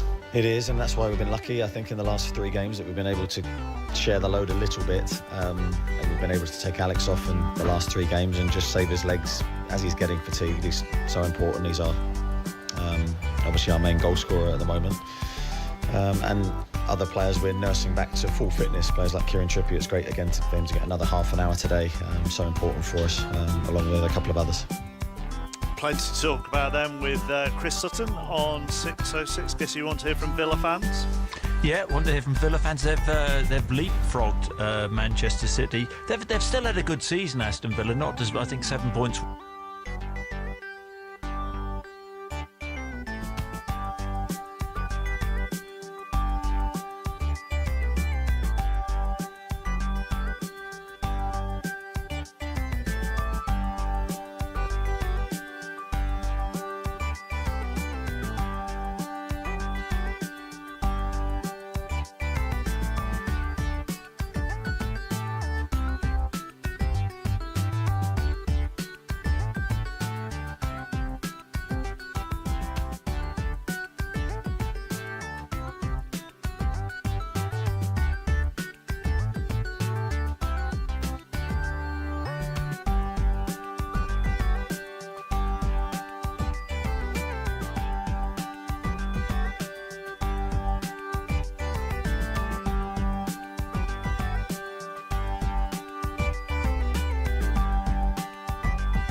seen it. Promised to be a cracking contest, and all will be revealed in just a few hours' time. Thank you very much, Ron. So Ronald McIntosh, Antti Krolo, George Groves, all ringside, all the build-up from 9 o'clock. And if you want more on Saudi and sport and their investment in sport and all the issues that are surrounding that, then there's a special 5 Live Sport podcast on BBC Sounds at the moment. It's called Saudi Arabia and Sport, The Explainer, and it's on the All About feed. So you've got that to listen to a little bit later on, and then all the build-up from 9, and they're in the ring around 10. Back to John Murray. Very good. Have a lovely night in the Kingdom Arena. We'll hear from you later, Mark. And it is back with us here to Christmassy London instead, where it is Crystal Palace 1, Arsenal 3, and the second half has begun with Crystal Palace playing from left to right towards the Holmesdale end in the blue and red striped shirts. Mateta just shielding the ball and winning a throw-in for the home tide. Oliver Glasner with its tight black tracksuit bottoms has just come and picked up the ball and given it to Klein. No further changes at half-time. So Crystal Palace with Henderson in goal, who's on the ball now. Richards, Lacroix and Gay, the 3 central defenders. Chalobah's on the bench today. Then Klein, Lerma, Hughes and Mitchell. Sarr, Kamada and Mateta, as Palace come forward with Kamada, and the cross from Klein, and Mateta with a header, and that's an excellent save. Sarr diving in and down to his right. Raya 6 yards out, the diving header, and Raya kept it out. Yeah, very good save from David Raya. Really awake, really early in his second half. Mateta doesn't get the header quite right, doesn't got it towards the goal. It was Sarr at the far post who reacts really quickly, diving header, and it was Raya very quick across to his right hand side to make a really good save. And that is the voice of Mark Schwarzer with us here in the Selhurst Park commentary position as the throw-in comes in, a long one, and it bounces up over a crowd of players for David Raya or David Raya, actually, as I think he does pronounce his name. I think he does call himself David as opposed to David, because he spent such a long time in this country. If you remember, he was at Blackburn, wasn't he, as a youngster, went on loan to Southport, Brentford for those years, and now here he is, David Raya, who's made actually the number of saves that he's made in this match have just ticked up, haven't they? Yeah, important saves. The first one in that first half where Mateta was through and he came off his line really quickly to make a big block, and this one at the start of the second half, really good reaction, really good dive and good save. And the Arsenal team, Raya in goal, at the back, Timber at right back for this one with Saliba and Gabriel together. Gabriel has been booked. Lewis Skelly, the teenager, at left back. Then Partey, Odegaard and Havertz in midfield. And since Bukayo's Saka's injury halfway through the first half, Martinelli has gone to the right. Substitute Trossard on the left hand side, and 2-goal Gabriel Jesus through the middle. So that is now 6 goals this season, of which he scored 5 of them in the space of 4 days. Hat-trick against Palace, 2 more against Palace in the Premier League today, and 3-1 the score. Havertz with the other goal. Sarr made it 1-1 for Palace for a time. Here's Klein for Palace, goes into a double challenge from Trossard and Lewis Skelly.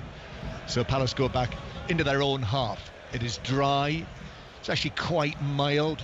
There's a bit of a breeze here, but I think, as Mark has said, I think it's probably a little stronger out there on the pitch, as Richards, the USA international, passes it forward towards Sarr, the number 7, back into the centre circle. The Croix is going for a long crossfield pass, which is intercepted by the head of Timber, and then Odegaard nods it back to Partey, who has to scurry for this. He's been put under pressure, 3 Palace players on the press, and then a flick from Martinelli wins a throw-in off Mark Gay and out for a throw-in.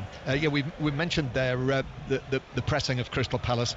Apparently over the course of the last 8 Premier League matches, no Premier League team's players have covered more distance than the Crystal Palace players, and that probably is partly to explain why just 1 defeat in their last 8 matches. They've done the same today, but Arsenal have had the extra quality, and now here they come again. Odegaard, Martinelli, but it was blocked by the body of Gay, who went to ground, and then the clearance by Mitchell deflects back out of play for a goal kick. Yeah, timing was perfect from Mark Gay there. Threw himself on the ground. They knew Martinelli was trying to nick it past him, just get a little touch past him and run around him, but Gay is the one that throws himself to the ground and makes a perfectly timed interception. This is 5 Live, BBC Sounds as well. If you're on the move, I think it's one of the times to travel today on what they call the big Christmas getaway. Saturday evening, the motorway organisations were suggesting that you travel on the Saturday evening, so you may well be listening wrapped up in your cars as Palace break forward with Sarr down the right-hand side. Sarr's cross, and Saliba swings out a leg at the near post and deflects it into the crowds behind the goal for a corner. Yeah, Sarr couldn't just quite get the ball under control, could he? Until late on, and he whips that ball in the near post area. Mateta just can't reach it, and you're right, Saliba's the one that just throws his leg at it, and it goes behind for a corner. Corner to Crystal Palace. Yes, people will have been in the traffic jams, Mark, when they were listening to Ian Dennis and Paul Robinson earlier, and now of course all the roads will be flowing smoothly and they'll be much happier listening to you and me.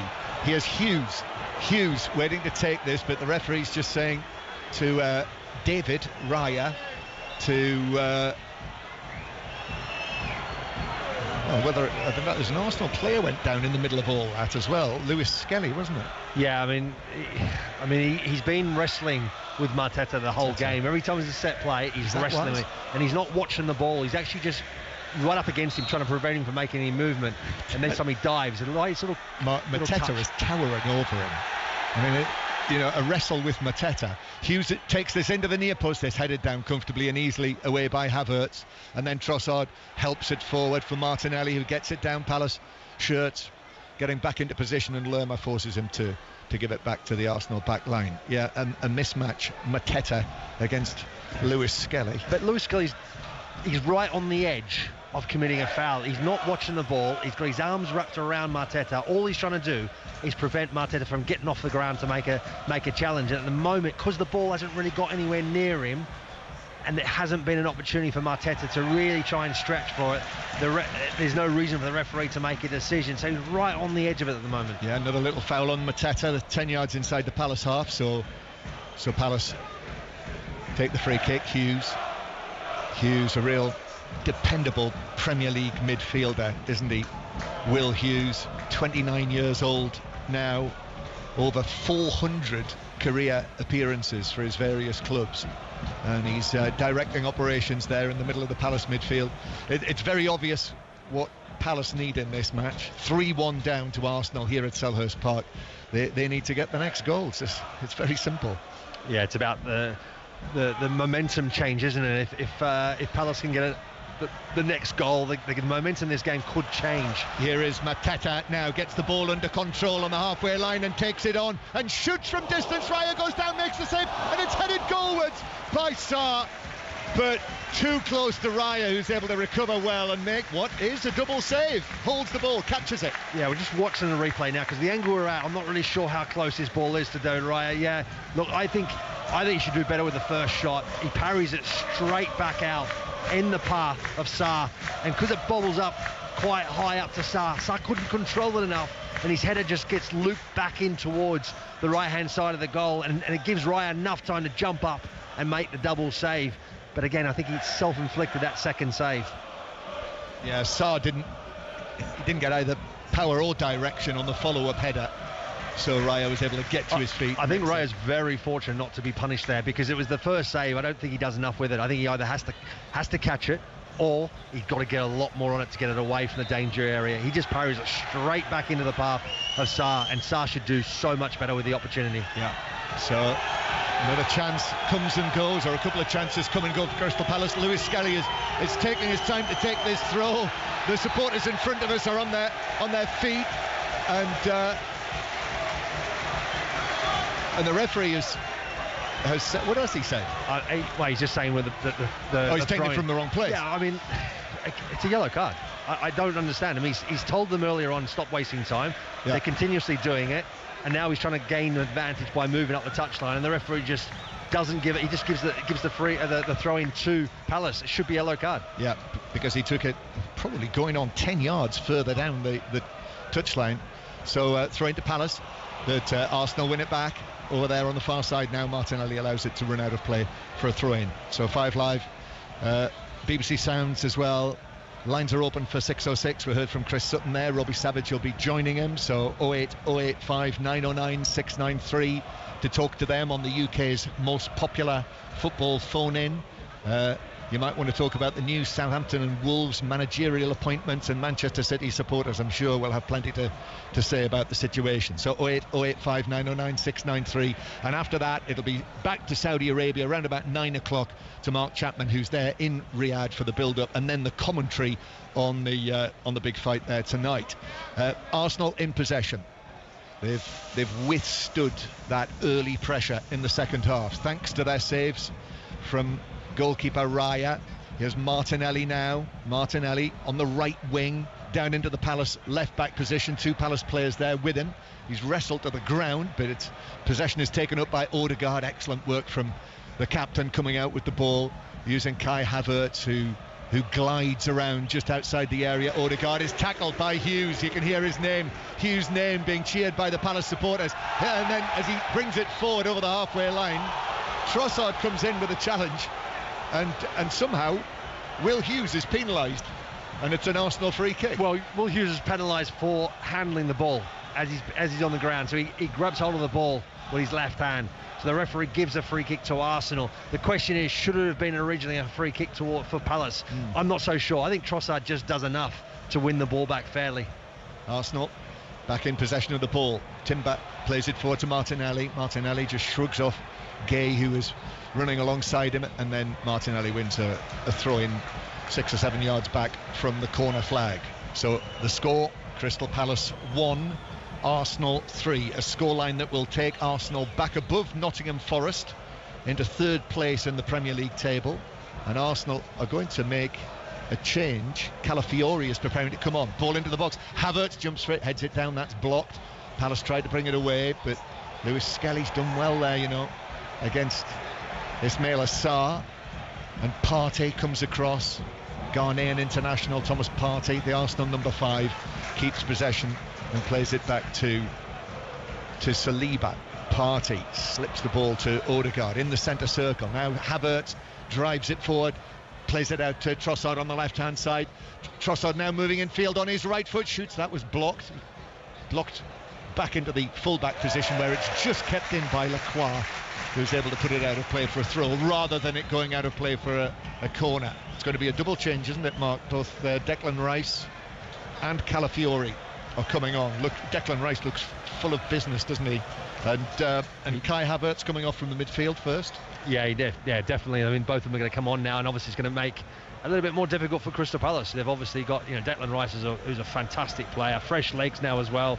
Calafiori is going to come in and just, I think, make sure that defensively they're a little bit more secure, Arsenal, even though Palace haven't really bothered them too much in the second half. Declan Rice, who played last weekend against Everton, but then was given the night off in the Carabao Cup on Wednesday night, and he doesn't miss many matches, does he? And it is Lewis Skelly who is the other player who is currently being substituted. So the teenage left back, as he's been today, is replaced by Calafiori, who's coming back from another injury that's made him miss the last 5 matches. It's been another knee problem for the Italian international.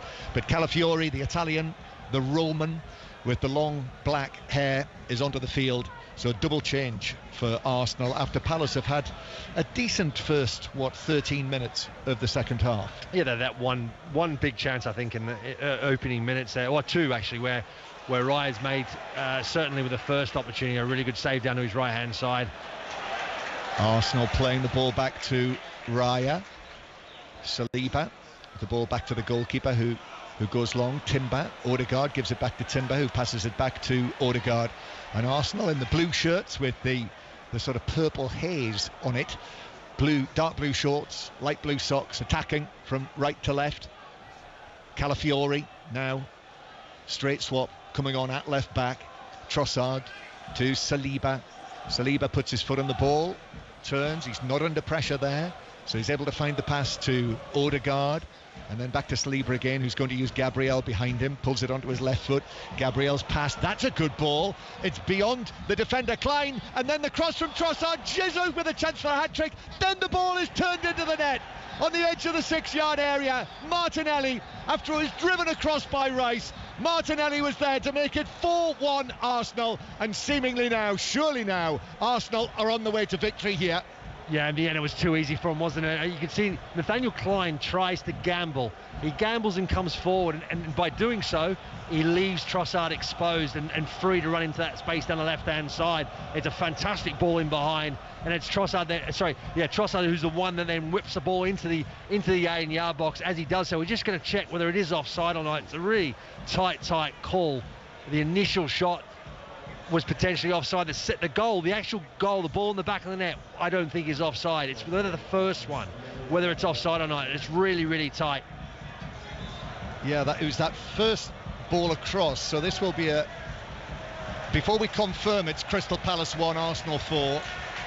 Palace are making a change, and Kamada is going to be replaced by Eddie Nketiah, the former Arsenal man who scored against them in the Carabao Cup on Wednesday night. Let's also say straight away, I mean, certainly there was Gabriel Jesus should have scored. He had a big chance from about 7 yards out, and he mishits his shots. The easiest chance he's had tonight. He's mishit it, and then Henderson did enough, gets his feet onto it, makes the block, and that's when the ball ricochets back out.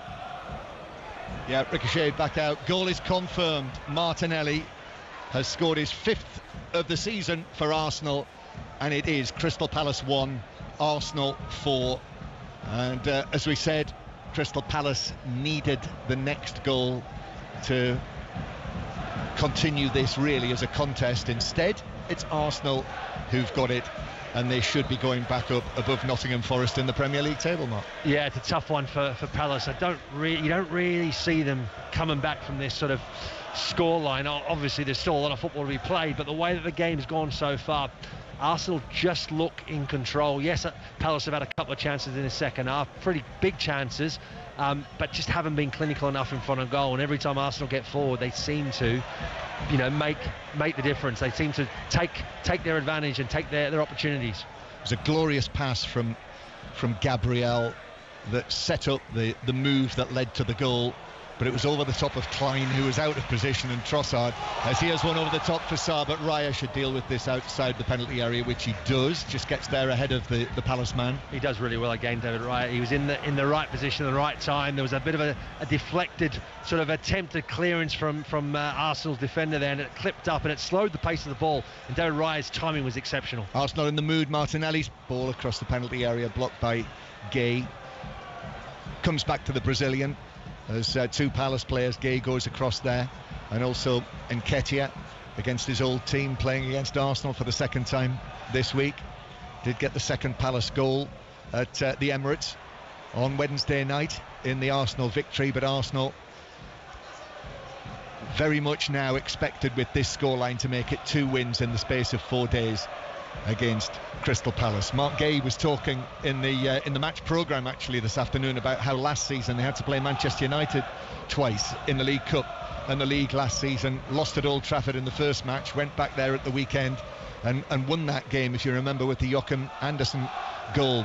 So they were looking to do something similar here today against Arsenal, but Arsenal really, I think, have just been too good.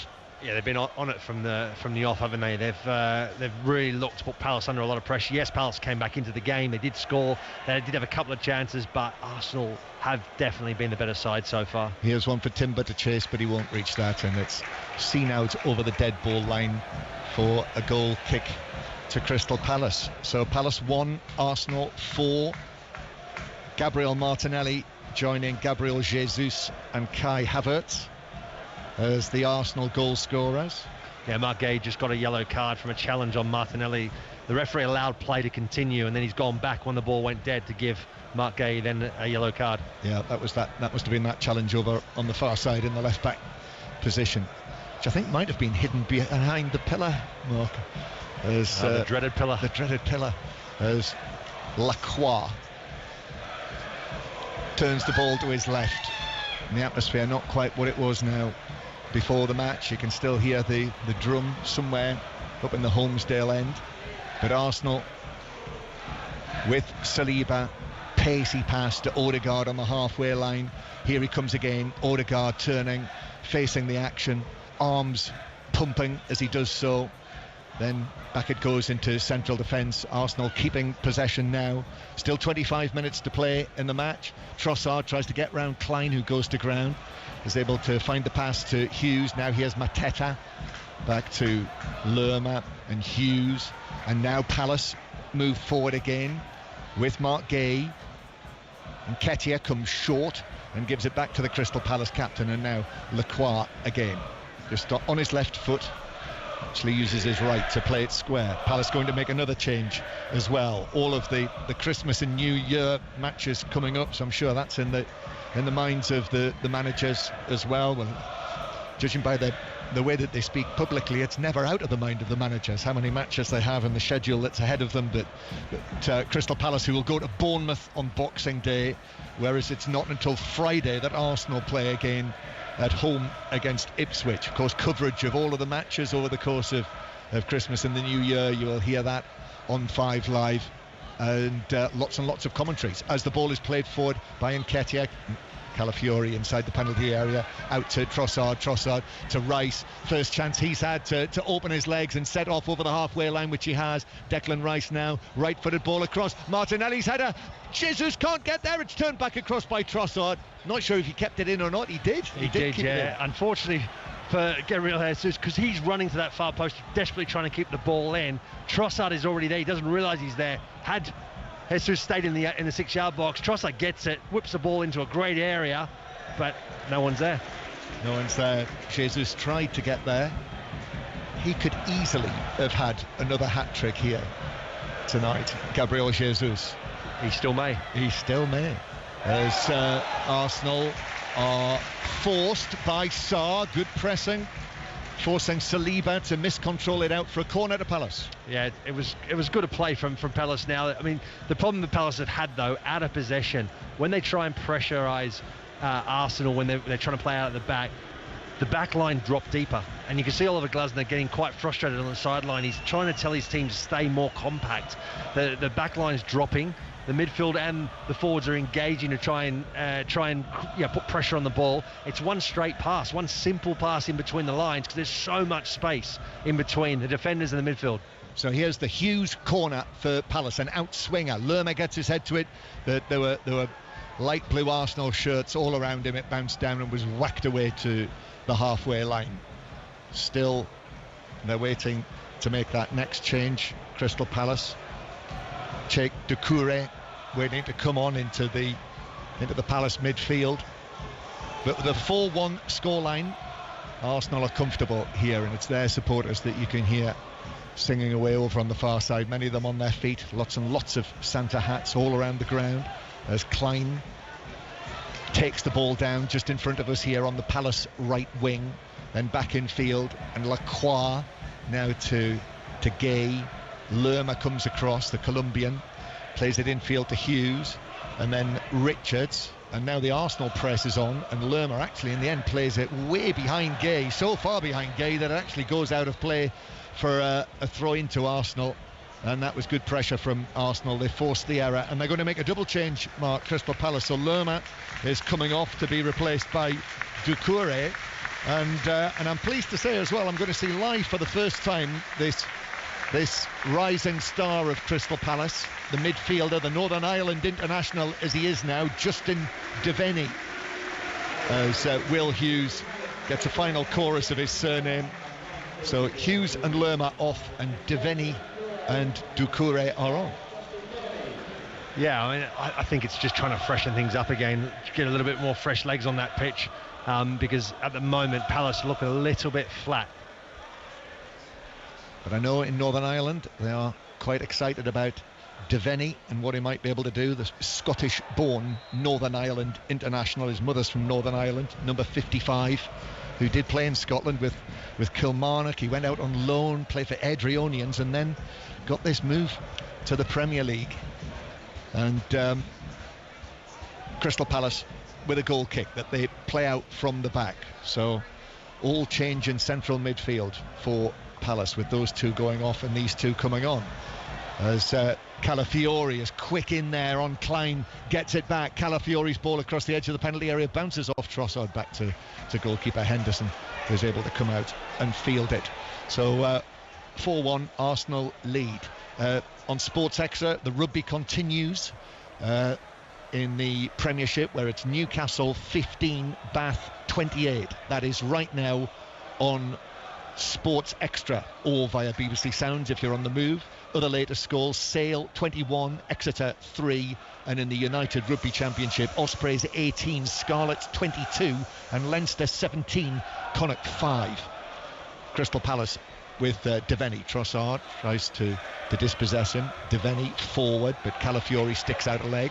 However, it bounces back to Doucouré, who turns the full 360 degrees, the Mali international, and goes back into his own half, much to the displeasure of one or two Palace fans in front of us. Yeah, the thing was, you see Arsenal so compact, the line, there's no space in between the lines.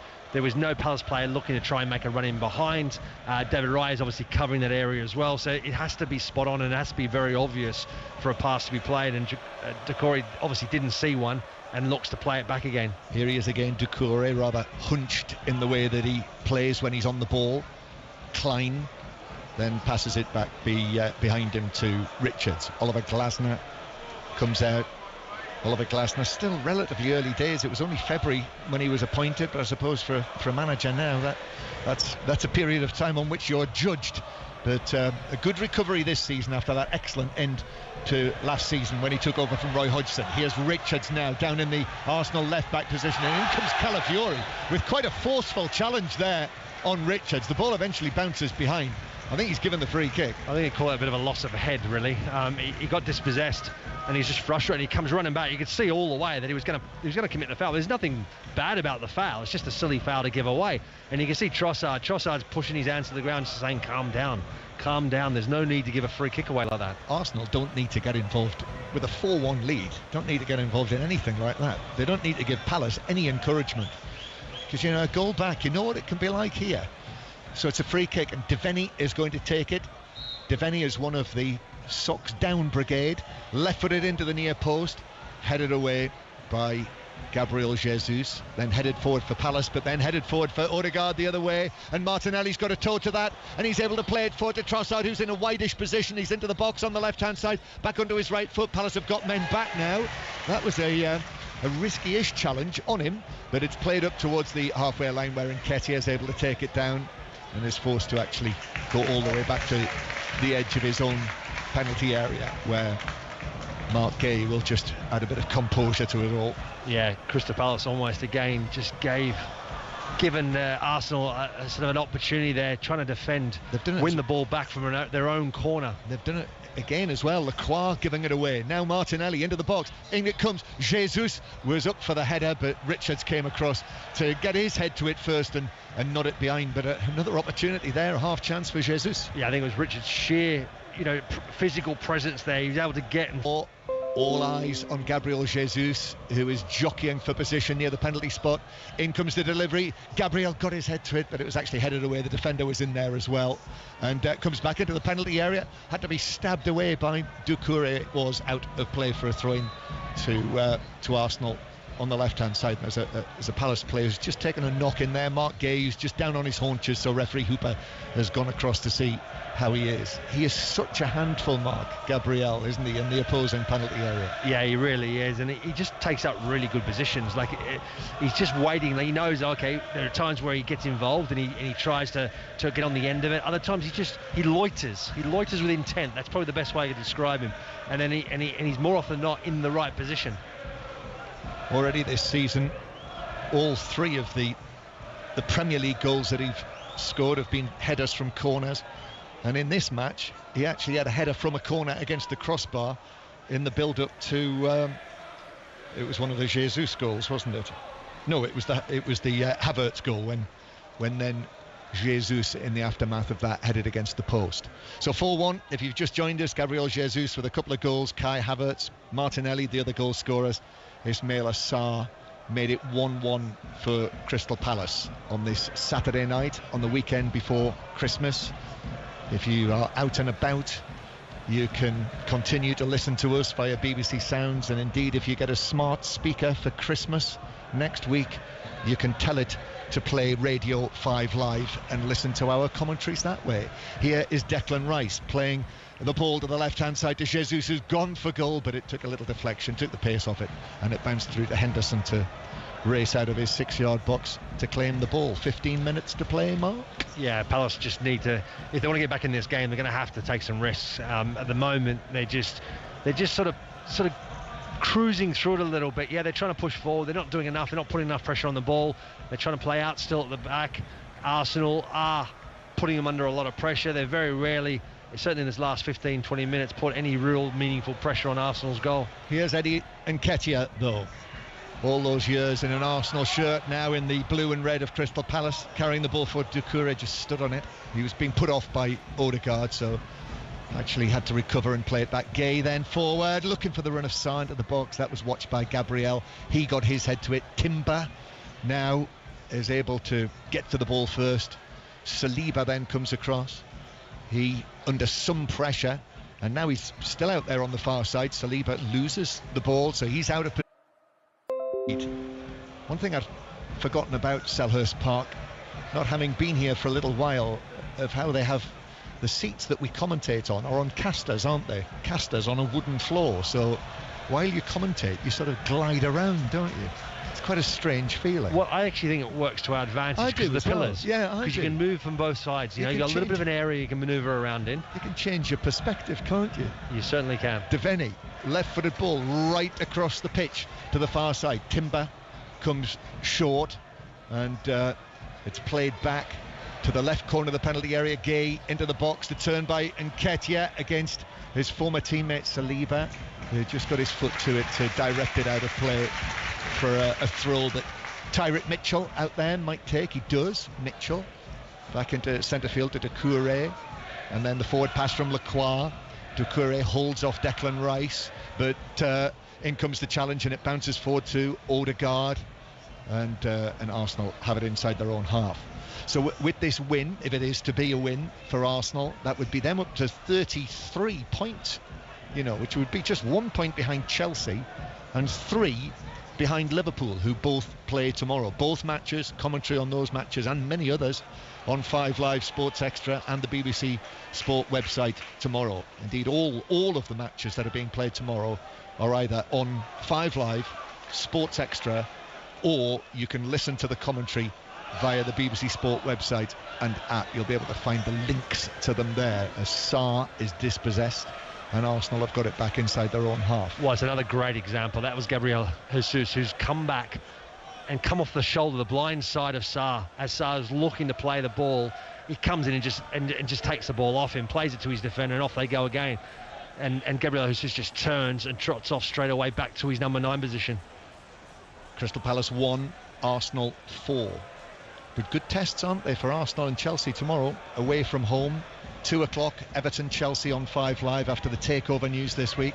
Calafiori was caught there. You could hear him. That was his voice, because it's quite close to this side of the pitch. As he played it infield, Klein caught him. It was late, and there's the yellow card for the Crystal Palace right wing back, and Calafiori is still writhing on the ground.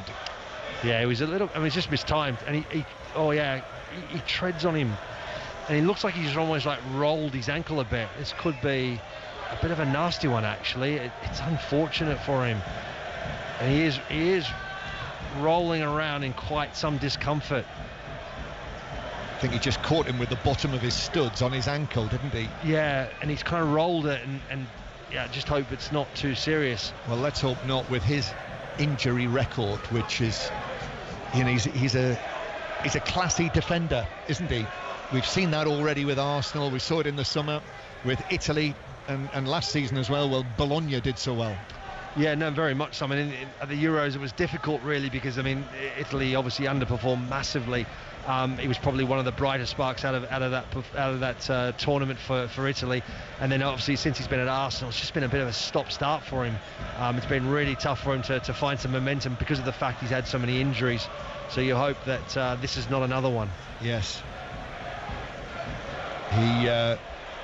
He sort of eased his way into the team at the start of the season, and then since then has had 2 spells out, Calafiori, and he is just being administered to, and we'll see whether he's able to come on. He's taken his headband off. I think he's putting it back on, which might be a good sign, as Klein is going to be replaced by the youngster Kapora, who is coming on, another 18-year-old.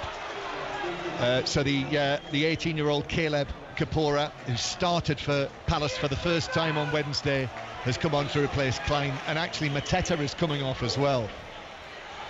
So Jeffrey Schlupp coming on to take the place of Mateta, and I think, if anything, with 10 minutes to play and Mateta being brought off, I think that's an acknowledgement by Oliver Glasner that Palace aren't going to get back into this today. Yeah, no, I think it's an uphill battle for him. You know, when you're talking about just over 10 minutes to go, possibly with stoppage time, maybe a little bit longer. It doesn't look like it. To get 3 goals to get back in this game, you never know. We've seen many games in the past where it's been crazy, but at the moment, the way this game is going, Arsenal do look like they're in total control. So young Kapora has taken up a place on the right-hand side as the right wing-back. He is versatile. He's a young man who came through at Welling initially, and then the Crystal Palace Academy. They have a great record here at this football club of bringing players through the academy. Always have done, really, over the years. And Kapora now is in a battle with Jesus, but across comes the cover from Lacroix to put it out of play for an Arsenal throw 10 yards back from the corner flag. Less than 10 minutes to play. Crystal Palace 1, Arsenal 4. Arsenal on the way to a victory and to extend this run that they're on to 10 matches unbeaten in all competitions. But having drawn the last 2 Premier League matches, they needed to win this, but they are doing. Yeah, they did. I think this is a big game for them today, Arsenal, and they seemed to be right up from the start, and they deserve to be in front. They deserve to be in control of this game because they've played, I think, almost the perfect game today.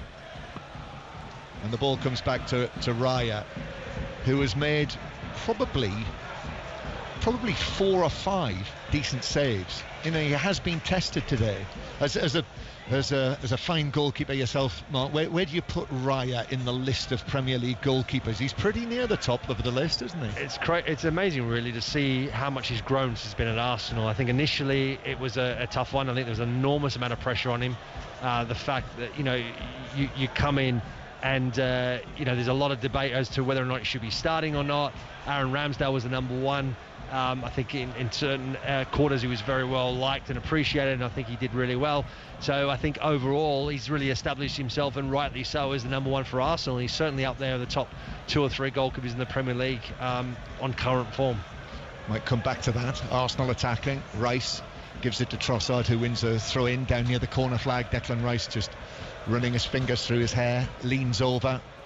The England man pulls up his socks to the very top of his knee, and indeed over the tops of his knees. Throwing that Calafiori will take. He's okay, he's been able to continue, and he takes the throw. Rice now, left-footed ball has gone a long way and has landed at the feet of Timber just outside the penalty area. Still going then, Martinelli, change of feet, and it comes into the middle for Trossard, but Trossard couldn't sort his feet out, so Palace able to get it away, but only back to Martinelli. Just need a little extra glide on the casters there to see the ball clipped in by Odegaard, but it's over the top of Declan Rice and is headed away down into the fullback position, where Gabriel Jesus gives it to Calafiori, and Rice now with a shot that finds the back of the net. Henderson diving, got a little touch on it, but not enough. And Declan Rice scores his first Premier League goal of the season and puts this match absolutely beyond doubt. Crystal Palace 1, Arsenal 5, and Rice and his teammates celebrate in front of the Arsenal fans. Yeah, it's an exceptional finish from Declan Rice. It's almost a copycat from the first half when Salah curls one into that far post. This time it's a little bit more power on it, a little bit further in that corner, and Dean Henderson makes a really valiant attempt to try and save it, gets fingertips on it, but it's too much pace and too much direction. It's an excellent finish. Declan Rice, just the 1 goal so far this season, scored in the Carabao Cup against Bolton. And remember last season, in the end he scored 7 goals for Arsenal across the various competitions.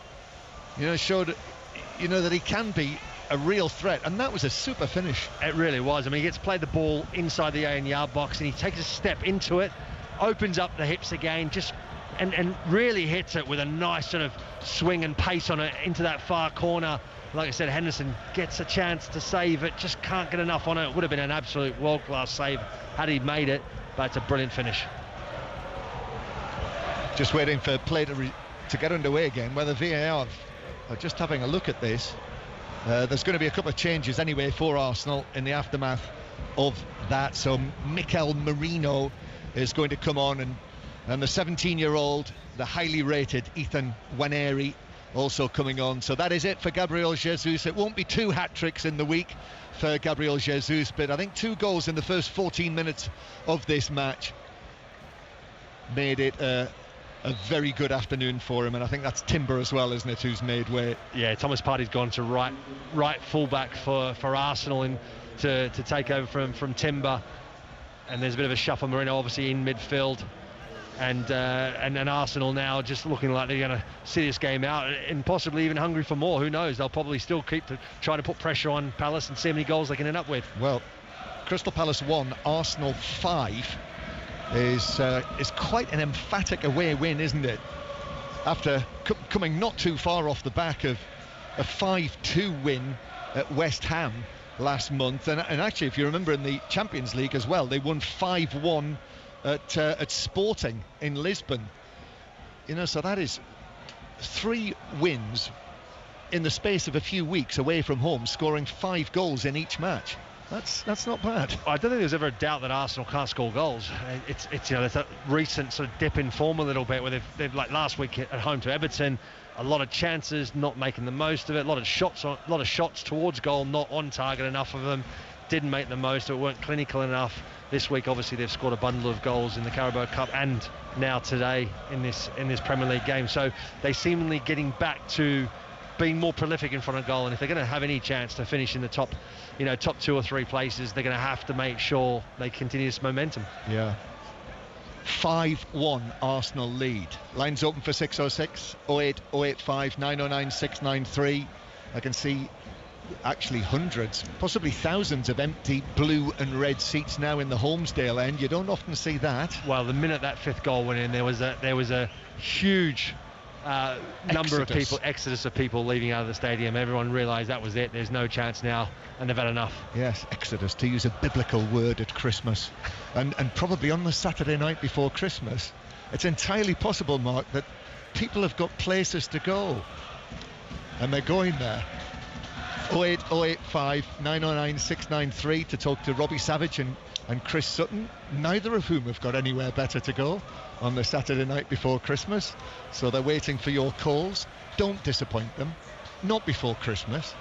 There's Raya in his own penalty area, long downfield. Nwaneri pulls that ball down beautifully. He was not under pressure, but he plays it forward to Martinelli inside the penalty area. Martinelli gets the bounce of the ball, but Devaney was in there to get it away, and then Mitchell turns it away towards the halfway line. Have you seen much of him, Nwaneri? No, I haven't actually. No, this is the first time I get a chance to see him. He's a real talent. Yeah, I'd expect it. I mean, any player that's coming through the Arsenal ranks, have an opportunity to play in this first team, have to be of high quality. There's no doubt about it. I mean, you look across the whole Arsenal side, there's quality everywhere. Yeah, just his 18th appearance in a senior competitive match for Arsenal. He's already got 4 goals this season. He got his first Premier League goal in the recent win against Nottingham Forest. But he's got a lovely touch, low centre of gravity, and 5-1 up. He's got a bit of a licence here. He's actually kind of in the most advanced role through the middle, isn't he? Where he's playing now. Yeah, I think he's basically just replaced Gabriel Jesus, taking up his position. And we should have another little word about Gabriel Jesus, who, out of almost nowhere, has had such a good week, hasn't he, with the hat-trick and then 2 goals here to set the tone for this Arsenal performance. It is a little bit out of nowhere, but you look at him as a player and over his career, even just in England alone, there's no reason why we should be surprised, because he's got unbelievable quality. I think it's an injury issues. He's had time in the first team, in and out of the side, not getting momentum, losing possibly a little bit of belief as Schlupp on the edge of the area for Palace tries a shot, but that was deflected, and Raya's able to come out and pick up. He did a lovely interview actually with John Southall after the hat-trick on Wednesday night, which will still be on the Football Daily. Actually, if you go on to BBC Sounds, look for the Football Daily feed. It's on there, but it meant such a lot to him. He was talking about, I think they've got another child on the way as well, so he was talking about his upbringing. He went through the gamut, he went through the whole lot. There was a lot of emotion came out. Well, he certainly looked like the Gabriel Jesus of old. I mean, he just looked exceptional today, and I think, he was unfortunate and probably will be frustrated with himself in a little bit, in a little way, that he did not get a hat-trick. Should have. Yeah, very probably the player of the week, as Martinelli has it on the right-hand side for Arsenal, who are coasting to victory now. In comes the cross, that's headed away by Kapora, headed it out to Odegaard. Odegaard then square to Calafiori. Paul Scott, who's with us tonight as our producer interviewer, just arranging himself, so you'll hear Paul's interviews with the managers during the course of 606, so stay with us for that. They'll be live if we can, might be a player or two as well, and if not, Football Daily when it comes out to round up all of today's events in the Premier League, which you can talk about with Robbie Savage and Chris Sutton on 606, and then all of the highlights tonight with Gary Lineker on Match of the Day on BBC One, Alan Shearer and Micah Richards with Gary Lineker this evening on Match of the Day, as I say, BBC One, or anytime on the iPlayer. Declan Rice has the ball for Arsenal. Declan Rice getting on the score sheet himself with a very good finish. Certainly keep an eye out for that tonight. Declan Rice, I've seen him score a couple of goals this season for England in Dublin, which was a very special one for him, and also in the win that Lee Carsley's side had in Helsinki.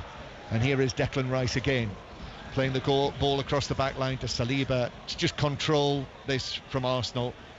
Their supporters, who are very tightly packed still in their section. I can just see the first probably 8 or 10 rows of them from where we sit here in the main stand over on the other side of the ground. And Arsenal just almost coming to a standstill with the ball as they play it back to Raya. We're 2 minutes into added time at the end of the match, and Arsenal have certainly managed to manoeuvre themselves a little closer to Chelsea and Liverpool ahead of their matches tomorrow. Devaney for Palace, back to Lacroix, and now Chris Richards, the USA World Cup player, playing it forward towards Sarr. Kapora, the number 58, back to Richards, but Arsenal have got everyone back behind the ball. Square from Devaney, who very nearly gave it away, but Odegaard wasn't able to latch onto it from Waneri's pass, so Palace still have it. We're in the 3rd minute of added time, not long to go, as well, there might have been a shirt tug there by Nketiah, but it didn't matter because the ball bounced through towards Raya. So what about the situation at the top of the table then, Mark? Liverpool 36 points, Chelsea 34, and Arsenal will have 33 after this. And don't forget Nottingham Forest on 31. Back Manchester City down in 5th place on 27. Yeah, well, obviously Liverpool have that game in hand as well. Obviously they need to win that, but it's a case of Liverpool at the moment have their noses in front, but I've been impressed with the way Chelsea have been this season. I think surprised Enzo Maresca has done an incredible job at turning their fortune around. I think Arsenal are very much in the race as well, as we all know. And you know what, I know City's been as poor as they've been.